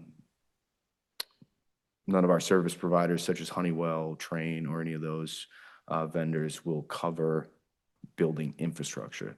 They do cover actuators, motors, some valves, boiler, burners, but a lot of the infrastructure itself, which comes along with our old aging buildings, is not covered within the service contract. So these are kind of repairs above and beyond any service contracts that we hold. And then we had some capitalized equipment expenses. We had the one I'm thinking about. We had a motor fail in one of our pickup trucks, which was an unanticipated failure of equipment this year, which was a fairly expensive fix. So unfortunately, these are things that come along with aging buildings. If you look at the piping on the right-hand side, that particular pipe is at Harpswell. Most of these pipes are under insulation and covered by other equipment, and typically it's not something you see until the problem arises and water shows up. It's really not stuff that can be inspected on a regular basis, and it's just part of our aging infrastructure. Fortunately, both these events took place in a boiler room and not within the building. So I'm going to just quickly review some noteworthy increases. We've tried to be very responsible with increases this year, and we don't have a significant amount of increases, but the noteworthy ones are security contracted services. So this account covers our SRO as well as the Centegix Alert System annual subscription. This account was underfunded in previous years and needs to be aligned with the appropriate funding to cover those two items. We past budgeting practices, I guess I wasn't really sure that the SRO landed in that account, and the more we dug in deeper into that account, we found out that that is exactly where that should live, and we have a bit of an increase in that account this year due to that. Electricity increases, we've seen a continued increase in electricity delivery costs, which I've already mentioned, and we needed to bump up some of our electricity funds in order to make sure that we don't find ourselves in the same position next year. So water and sewer, we're seeing an increased cost in water and sewer, both at MTA and MANS. The MTA increases are explainable due to the fact that we're running programming at this building now all summer long. So that is expected. However, the middle school increase in water supply and sewer demand there is, we need to dig into that a little bit more, but it's my guess that it has to do with our cooling tower over there and the way that we're being billed for the water that we provide for that cooling tower. But I plan to dig a little bit more into that in the coming months. I just wanted to show a quick summary of our capital construction plan for this upcoming year. I will be straightforward with everybody that, I'm having a little bit of trouble with balancing and identifying projects while we're working so diligently on the master plan to identify major capital replacement projects. So I want to be mindful and responsible when we invest into our facilities, and I want to make sure that we're making the right decisions where we're spending money, and we want to make our buildings safe and we want them to function well, but those long-term investments, I think I'm excited and hopeful that our master plan will help us identify the buildings that might not be our long-term facilities. And on that note, just as a reminder, our board workshop that Ryan is working with Heidi on setting up for the end of this month is entirely about that facilities master plan. So the board is engaging that work pretty directly, and we'll all see more of that to come in the immediate future and beyond. Yeah, thanks. I'm very excited for that workshop because I think it'll be great to get the whole board engaged in that conversation and hopefully we can come up with some aligned decision-making in the near future. So, I mean, and I'll call out a few projects on here just to note.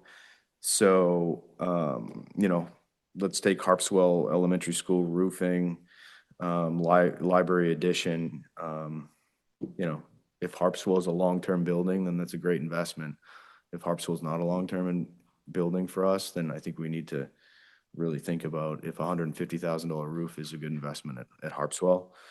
And same thing, I'll call out Building 376. You know, we have a failing boiler at Building 376, and I hate to spend $35,000 there, but if we don't make a decision to decommission that building, then we're going to be forced to spend $35,000 on a boiler for that building.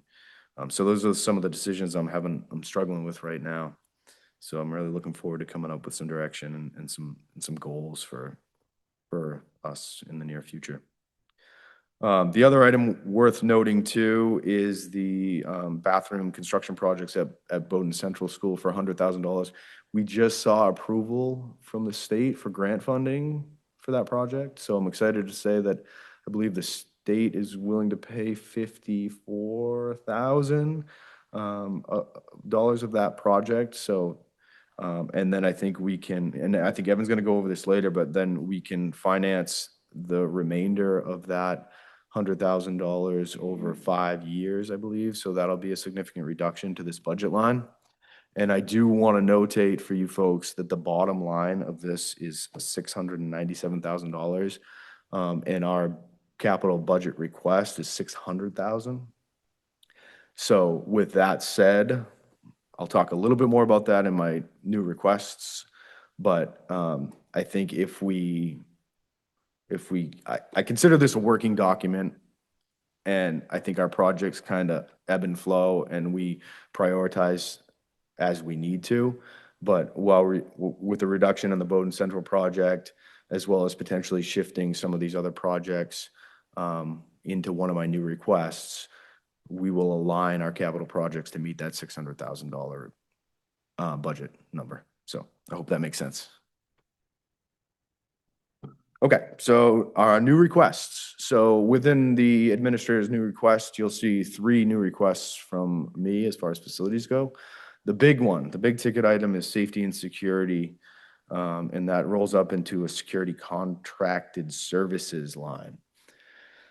So our budget request is for $650,000 for safety and security improvements throughout the district. The goal of this project is to install camera systems, both interior and exterior, at all schools, as well as expand on electrified door and access control systems. So if you folks remember, previously we focused on kind of a phase 1 of security improvements, which was to install access control, electrified door hardware at all of our schools, which we successfully did. We now come and go from our buildings with access control cards, which are assigned to each employee. We've simplified our entry procedures and simplified the amount of doors people are coming in and out of, which saves on wear and tear from those secondary means of egress. So that first phase was successful. And it also removed a lot of keys out of people's pockets to our buildings, which I think has been a really, really good thing, because anybody can lose a key. If you lose a key card, we can just deactivate it and assign a new one. So the second phase of our safety and security improvements has been cameras.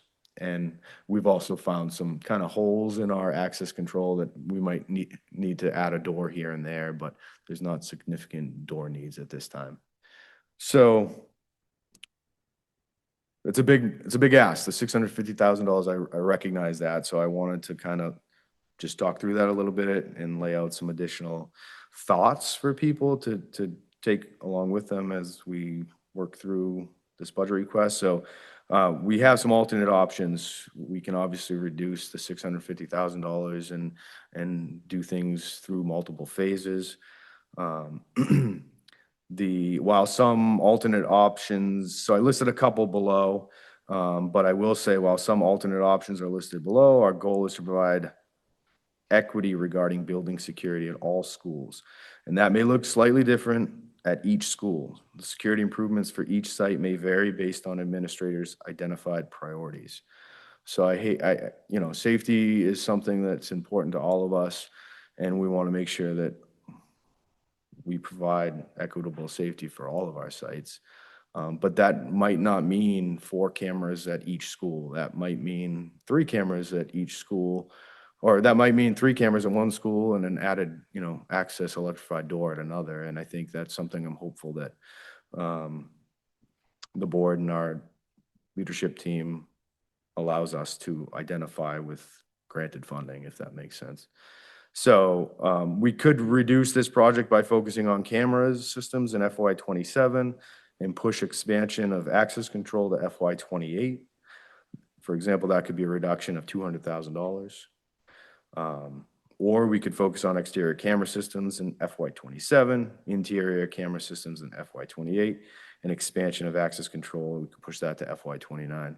I will say, in many of my meetings that I've sat in with law enforcement, I continually hear that a very important thing is surveillance on the exterior of our buildings.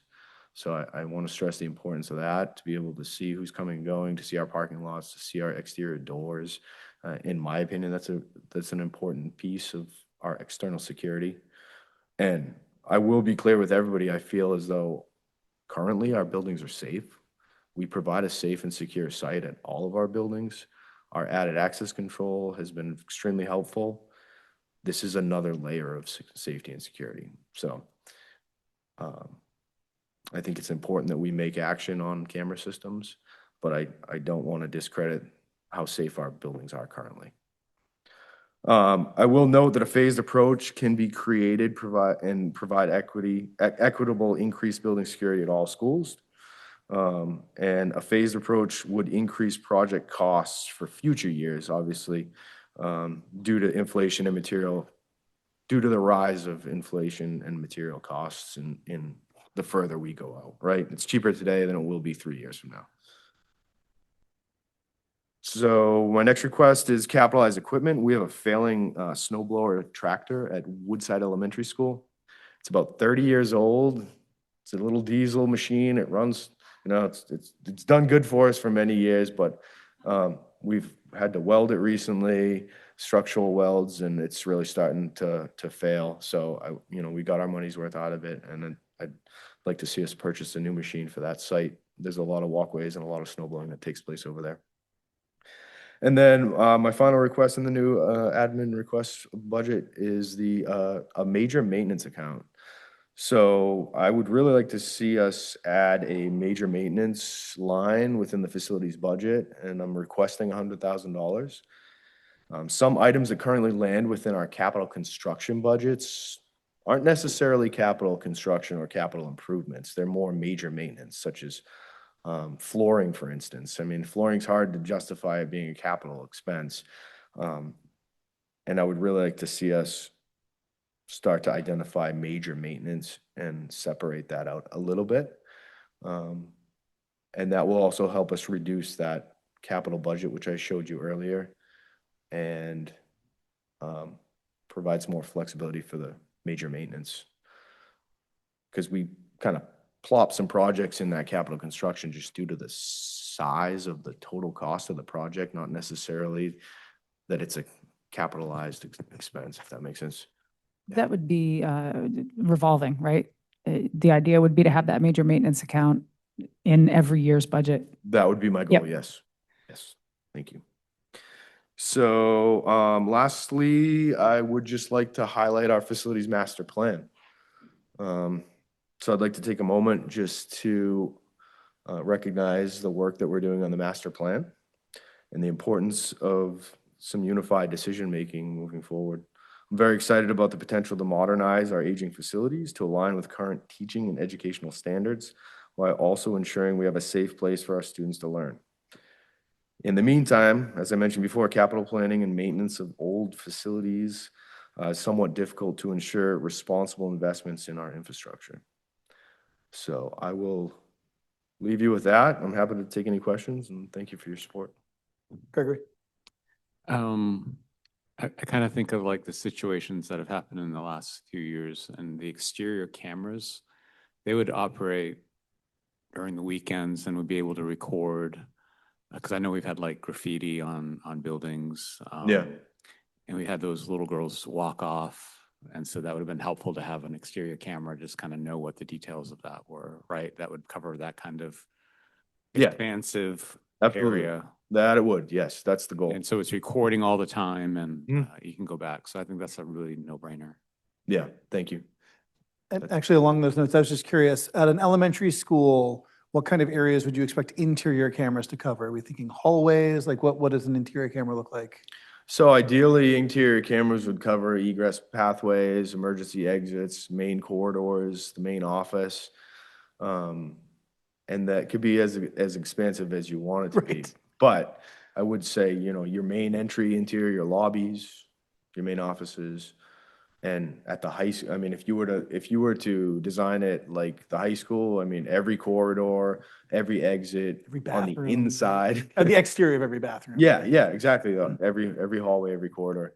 I don't think do we need to go as extreme as we have at the high school? Well, maybe not, but I think it would be wise for us to start to, invest in internal cameras too. But again, thinking back to long-term buildings and phasing and how do we approach some of these projects, without having a good master plan as far as our vision moving forward, it's a little challenging, but I would like to see us move in the direction. And with the cameras that we've received pricing on, they're all, it's a Verkada-based system, and they're all 10-year warranties. So if we were to install any of these cameras in any of our buildings, they have a 10-year warranty, 10-year lifespan at least. They can be salvaged and pulled and installed into a new site. So I don't see any of it being an irresponsible decision, so. Sean, could you go back to the photographs of the water? pipes? Yeah, Yeah. that one right there. Mm.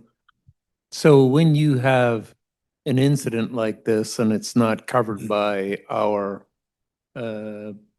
major Service contract. service contractors, Mhm. who repairs this? So it's a combination of people. So these particular items were emergency based, and we needed to get boilers up and running. So we paid Honeywell a large sum of money to come in and make the repair at the center. But I will say, we've seen such an increase in cost this year with some of these repairs that I've started to take some repairs on myself, to try to reduce the expenses from outside contractors. So we have a leaky pipe at the center that I've addressed. We have a leaky pipe at Bowden Ham that I've repaired. So like, I'm starting to take on a bit of this work myself just to try to reduce the expenses of subcontractors. Is that a problem for you? I mean,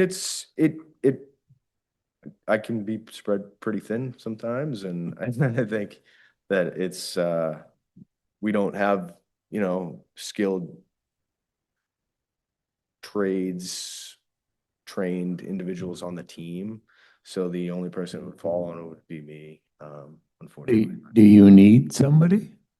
Given the fact that we have all this old stuff?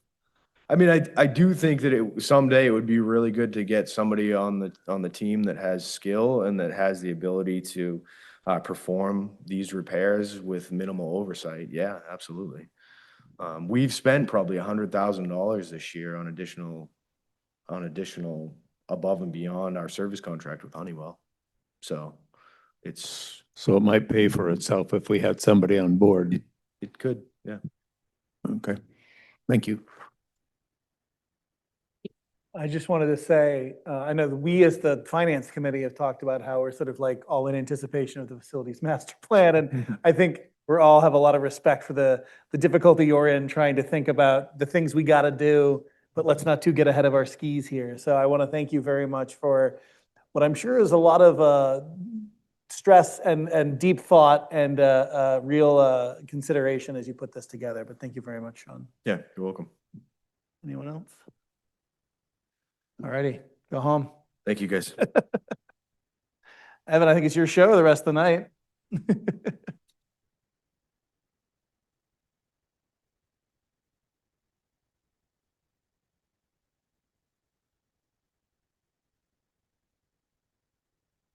And I will upload this presentation after the meeting into the shared presentation drive.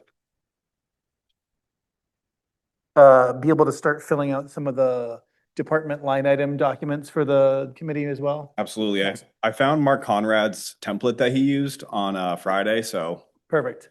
yep. He had like cover sheets, is my understanding, and it would break down like. Yeah, and then there'd be like pages of like spreadsheety kind of stuff that would follow afterwards that for the committee to be able to look at. And I say that not because we need it tomorrow, but we're about to have a couple weeks off from regular committee meetings. So it's a good time for us to, if there's data to look at, a good time for us to look at stuff. Yeah, and to that note, all of the school spreadsheets, all their allocations are in that folder for those already. Just the other ones haven't made it in yet. Thank you. Absolutely. Were you doing revenue and debt service first? I believe so, right?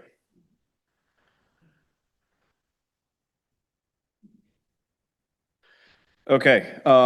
So I had a whole presentation planned, and we'll talk more about this in a little bit, but we got our draft financials for our 2024 audit on Friday afternoon. So it kind of changes a little bit of the thinking, and it changes not a whole lot, but I think it just a little more time needs to be spent digesting what is in these audit documents before I can comfortably say, like, this is the recommendation for fund balance utilization, and this is the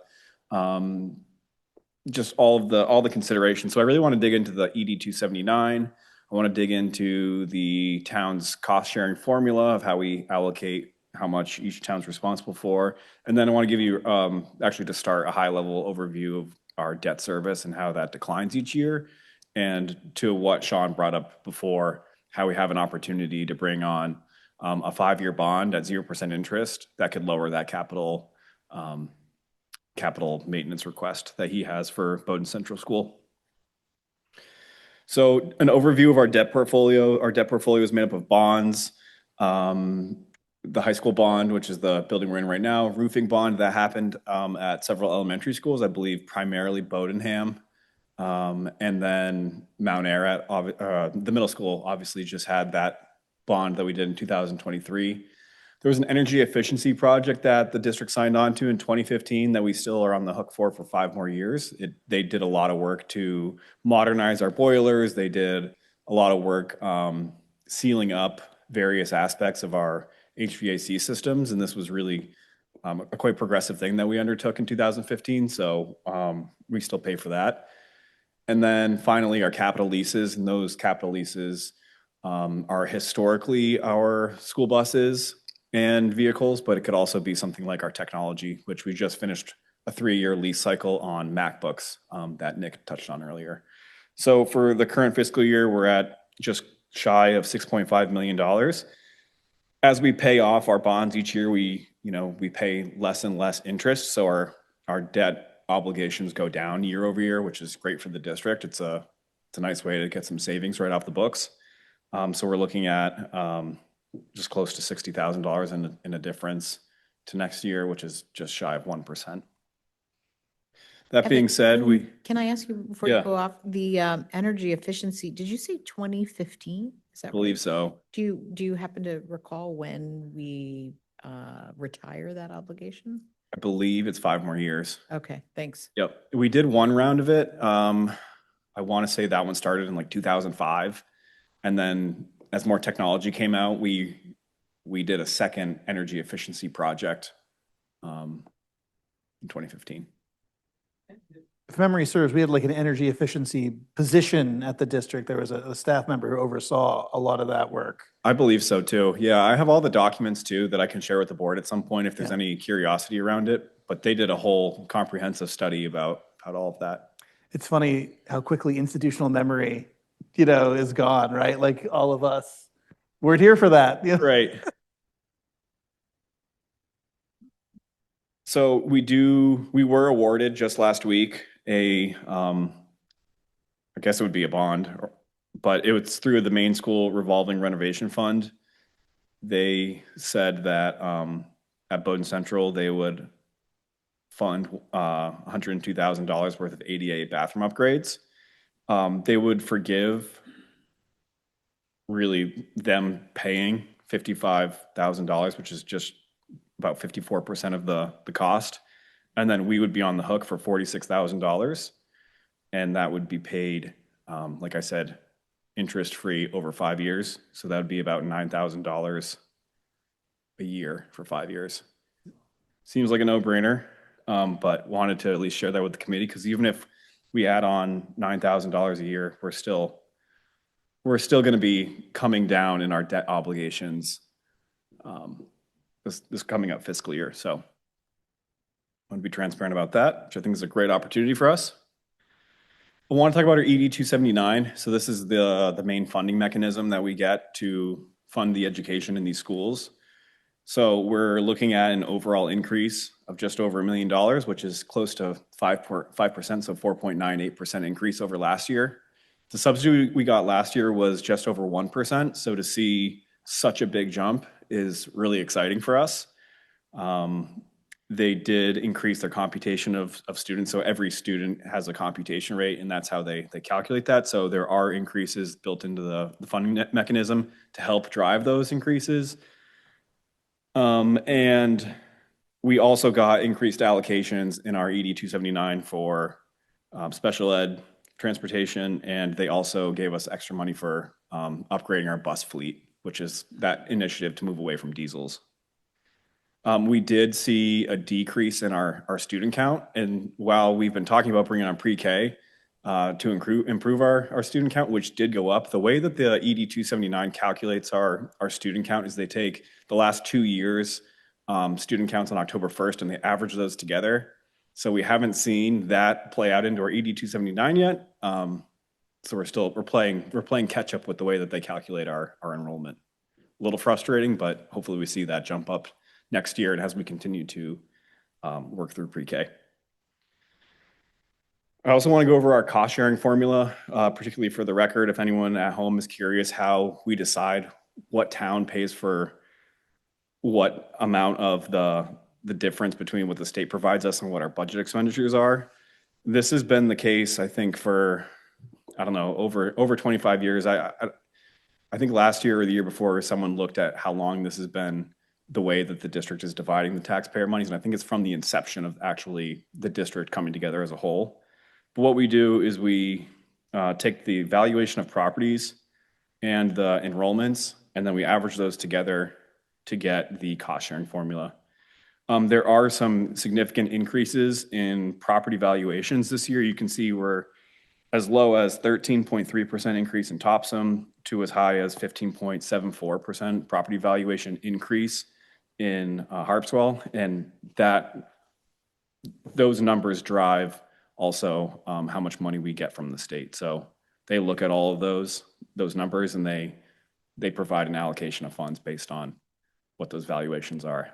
My understanding is if the valuations are higher, you probably get less money than if your property valuations are lower. And then for enrollment across the board, we are seeing the way that they calculate it, a decrease in enrollment to the tune of 1.93%. Just as a reminder, those percentage numbers may look different than what we saw the elementary schools present, but that's of course because it includes middle and high school students, which don't get reflected in those elementary school percent changes. So for anyone wondering, wait a second, that doesn't match. That's why. Exactly. And just the quick notes, there's 3 of them. Data is provided by the Department of Education. So this money comes directly off the ED 279. I don't pull this from town websites or anything. This is information given to me from the state on one document.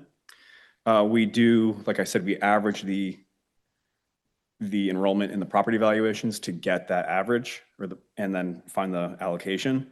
And then we also update this every single year based on the new information that comes out. So I wanted to also talk about the FY24 fund balance, which was the document that we received in draft format on Friday afternoon.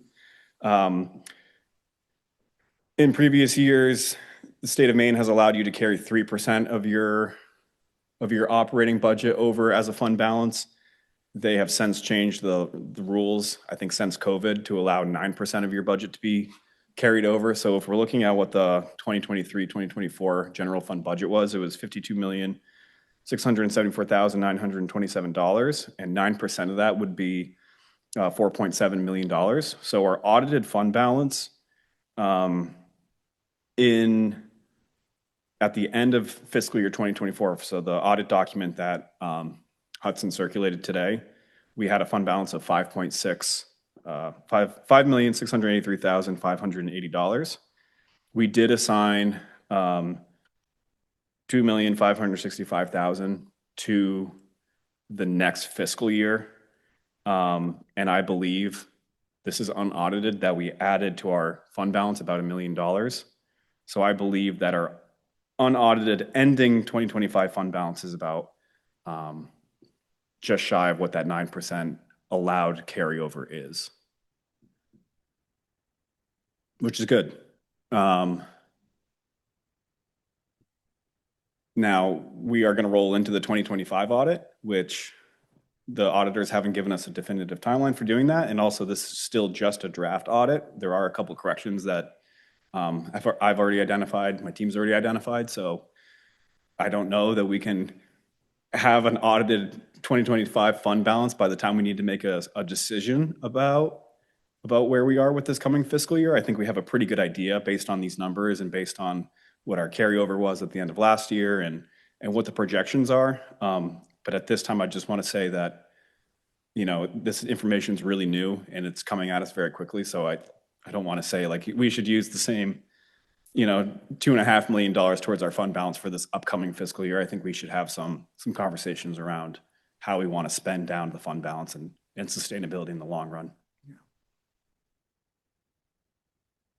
And that's the high level overview of the revenue and debt service and where we are currently. Try to keep it high level just so we can really get into these audit documents and get into our expenditure reports that we're looking at every month. So you can do it questions right now. Anyone has any? I think you're good. How long is the high school bond? When does that? I think that's a 20-year. Okay. Yep. And We're 5 years into that, is that right? Yep.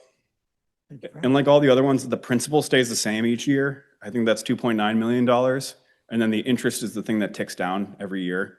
Interesting about the high school is that on our ED 279, the state does fund that for us. So if we're looking at the $22 million that they provided to us, if we subtract out the debt service, they really gave us a subsidy of around like $18 million, like net subsidy of $18 million, but they do cover that debt service portion for us. Gotcha. Thank you. Looks like you're good on questions there. Cool. What else you got for us? Can you see that? Hold on, I'm going to have to switch my screen here. I think the next is the expenditure report.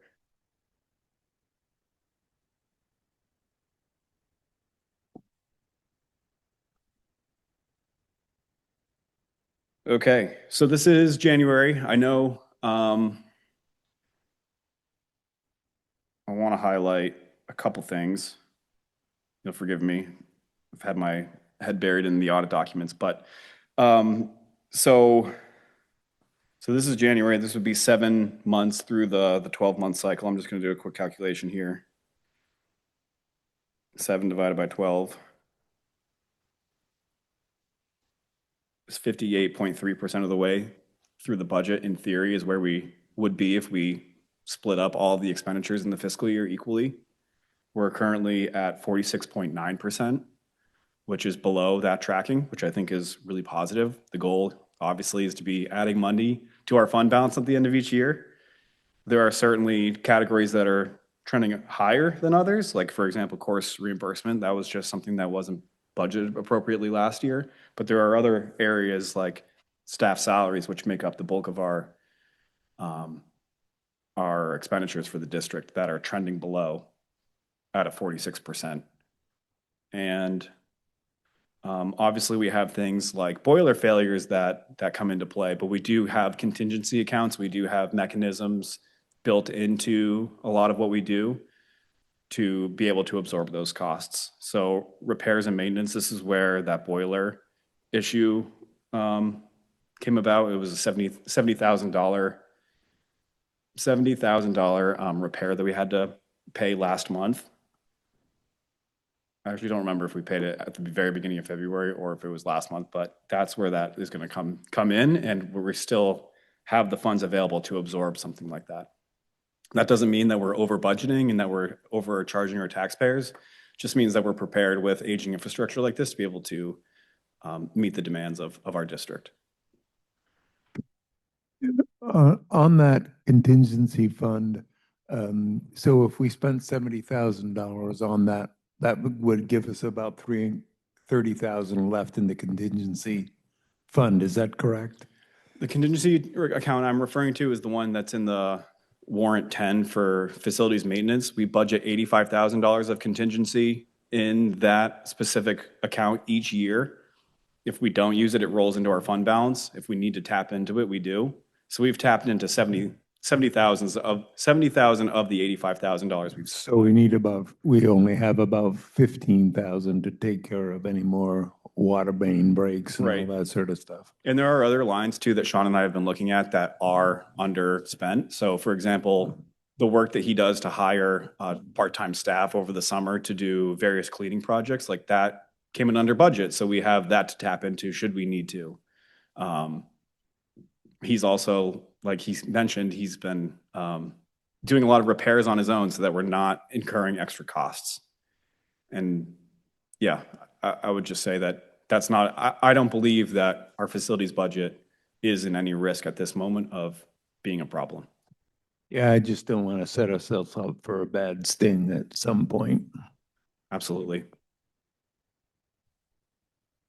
So overall, in terms of the bottom line, we should be 58% of the way through. We're 47% of the way through our budget. I think that's really encouraging. One thing I will note, we lose a little bit of visibility towards the end of the fiscal year, just because teacher retirements, other expenditures that have to get paid at the end of the year do kind of creep up on us that we don't have a great way to always forecast for. So like paid sick time, someone that's been here in the district for 40 years probably has a whole bunch of accrued sick time that we will have to pay out if they retire. I remember last year we paid out probably like $1.2 million in our last, between our last payroll and our last accounts payable, whereas we're usually with our accounts payable around like 150,000, and then our payrolls are, definitely a lot lower than $1.2 million. So that kind of stuff does come up at the end of the year, and definitely something I'll be tracking a little bit more closely this year.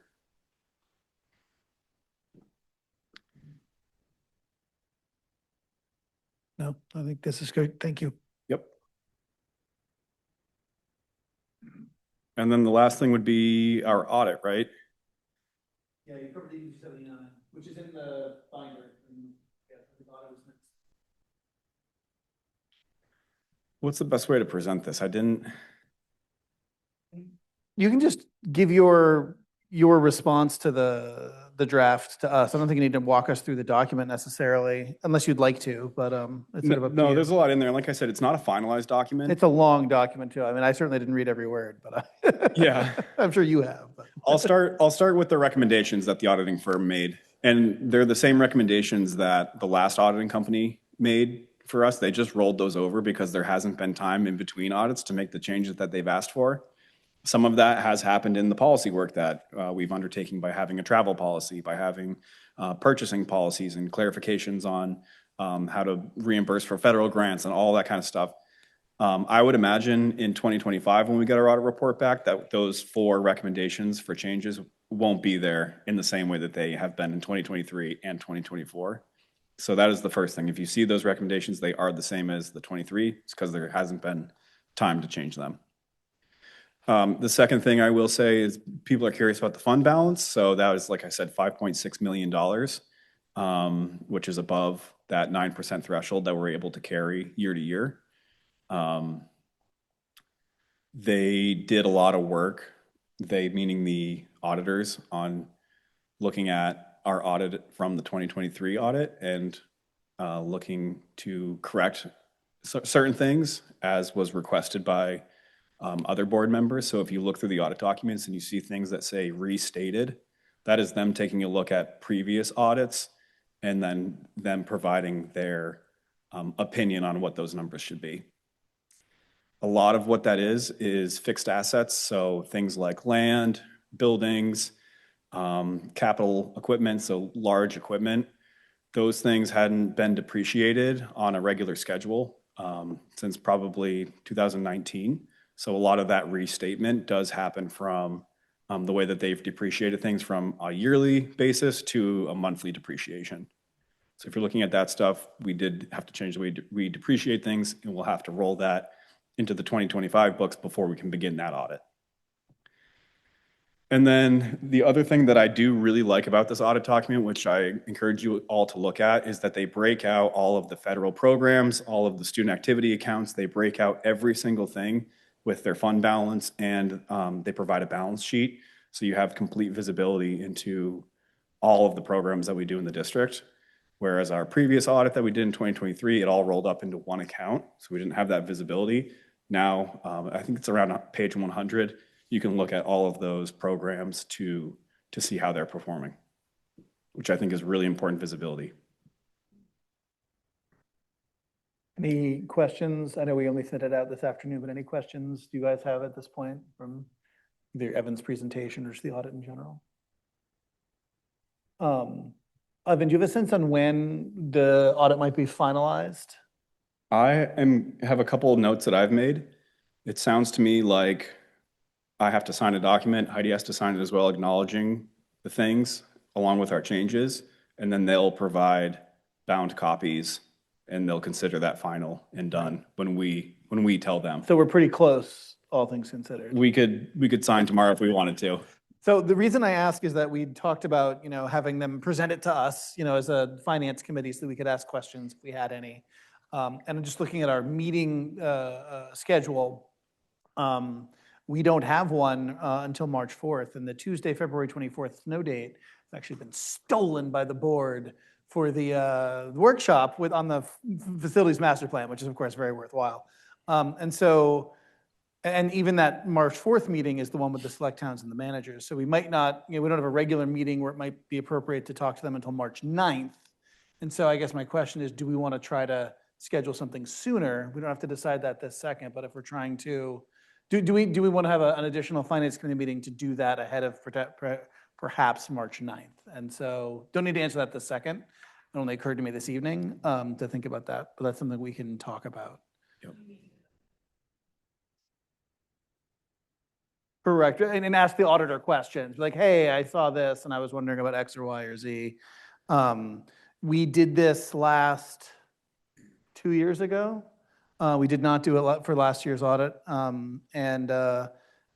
won't say that it was necessarily like tons of extra information coming through, but I appreciated, the opportunity to ask a question and just hear some explanations about stuff. So I think it's got some value.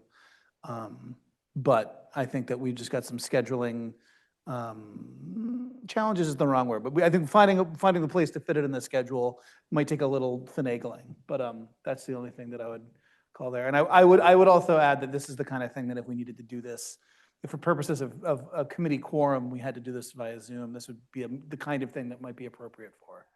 So I'd have to confirm that with Ryan per policy, just to make sure that quorum reason was reasonable. But I think that's something we could do since we're talking about adding something to the calendar, which I don't take lightly for something with as many meetings as Finance Committee. Maybe the three of us can coordinate a little bit, and I'll follow up with you guys as we get a little more of that sense. That work for you all? Cool. Cool. This is really exciting. And I will say, I read through more of the audit than I intended to because it is a pretty readable document. It is astounding how much throat clearing these have. Well, it's our job to say this and say that, but it's not our job to say this other thing or that. Like 80% of the document is that kind of preamble. Right.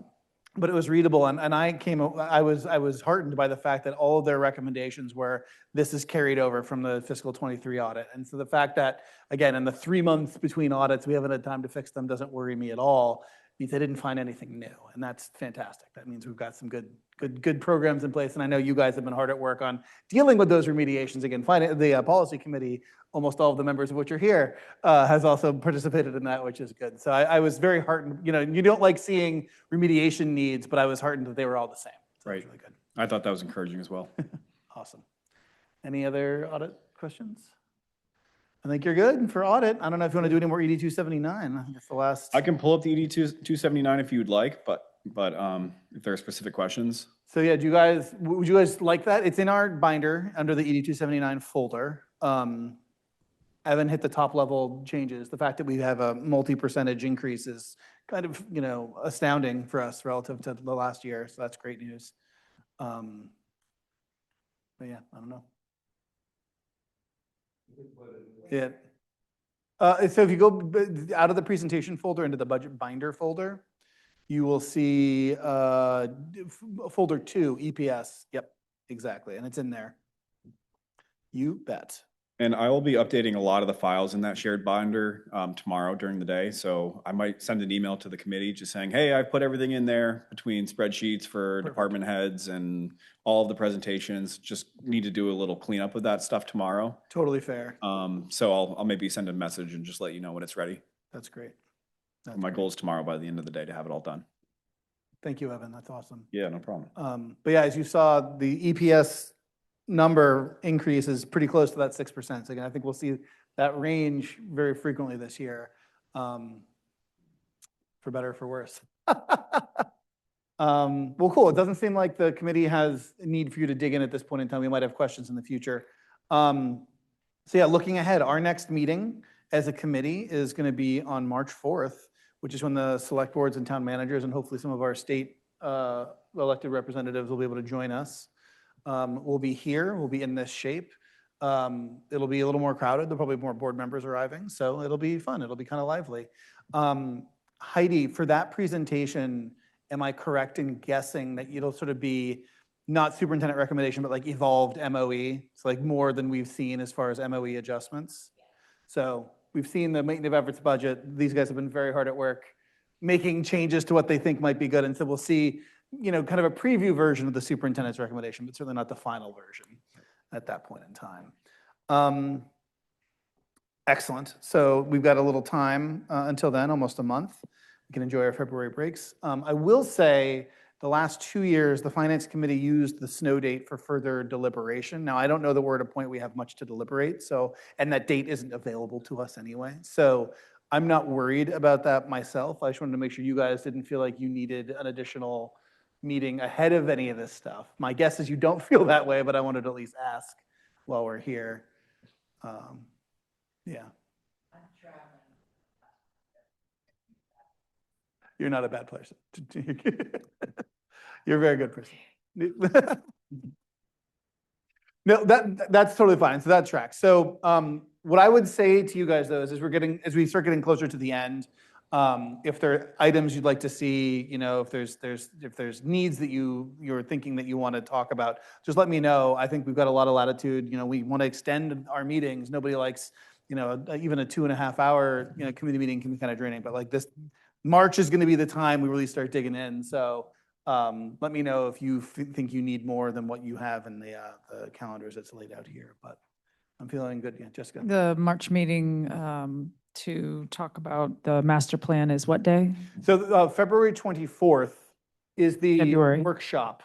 Right. That Ryan and Heidi and Sean have been organizing with Harriman for us. So that'll be good. Obviously, we won't make any decisions. It's a workshop. We won't take big votes.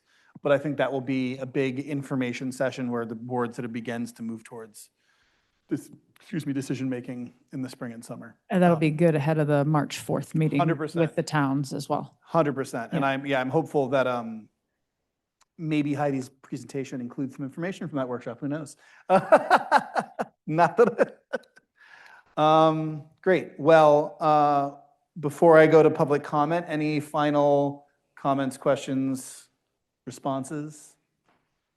I will say, Evan, thank you. You have this meeting in particular between integrating last week's canceled meeting, last minute audit documents, well, not last minute, but like unexpected audit documents, 8279 being brand new. There's a lot of new information that you had to digest to bring here and corral, double the number of presenters. This is a great meeting. We're only a little over time, and I feel we did not waste any minutes, which is great. So thank you very much for your hard work, Evan. Thank you. Appreciate that. With that, I don't see any public comment, so we consider ourselves adjourned until March 9th as a committee.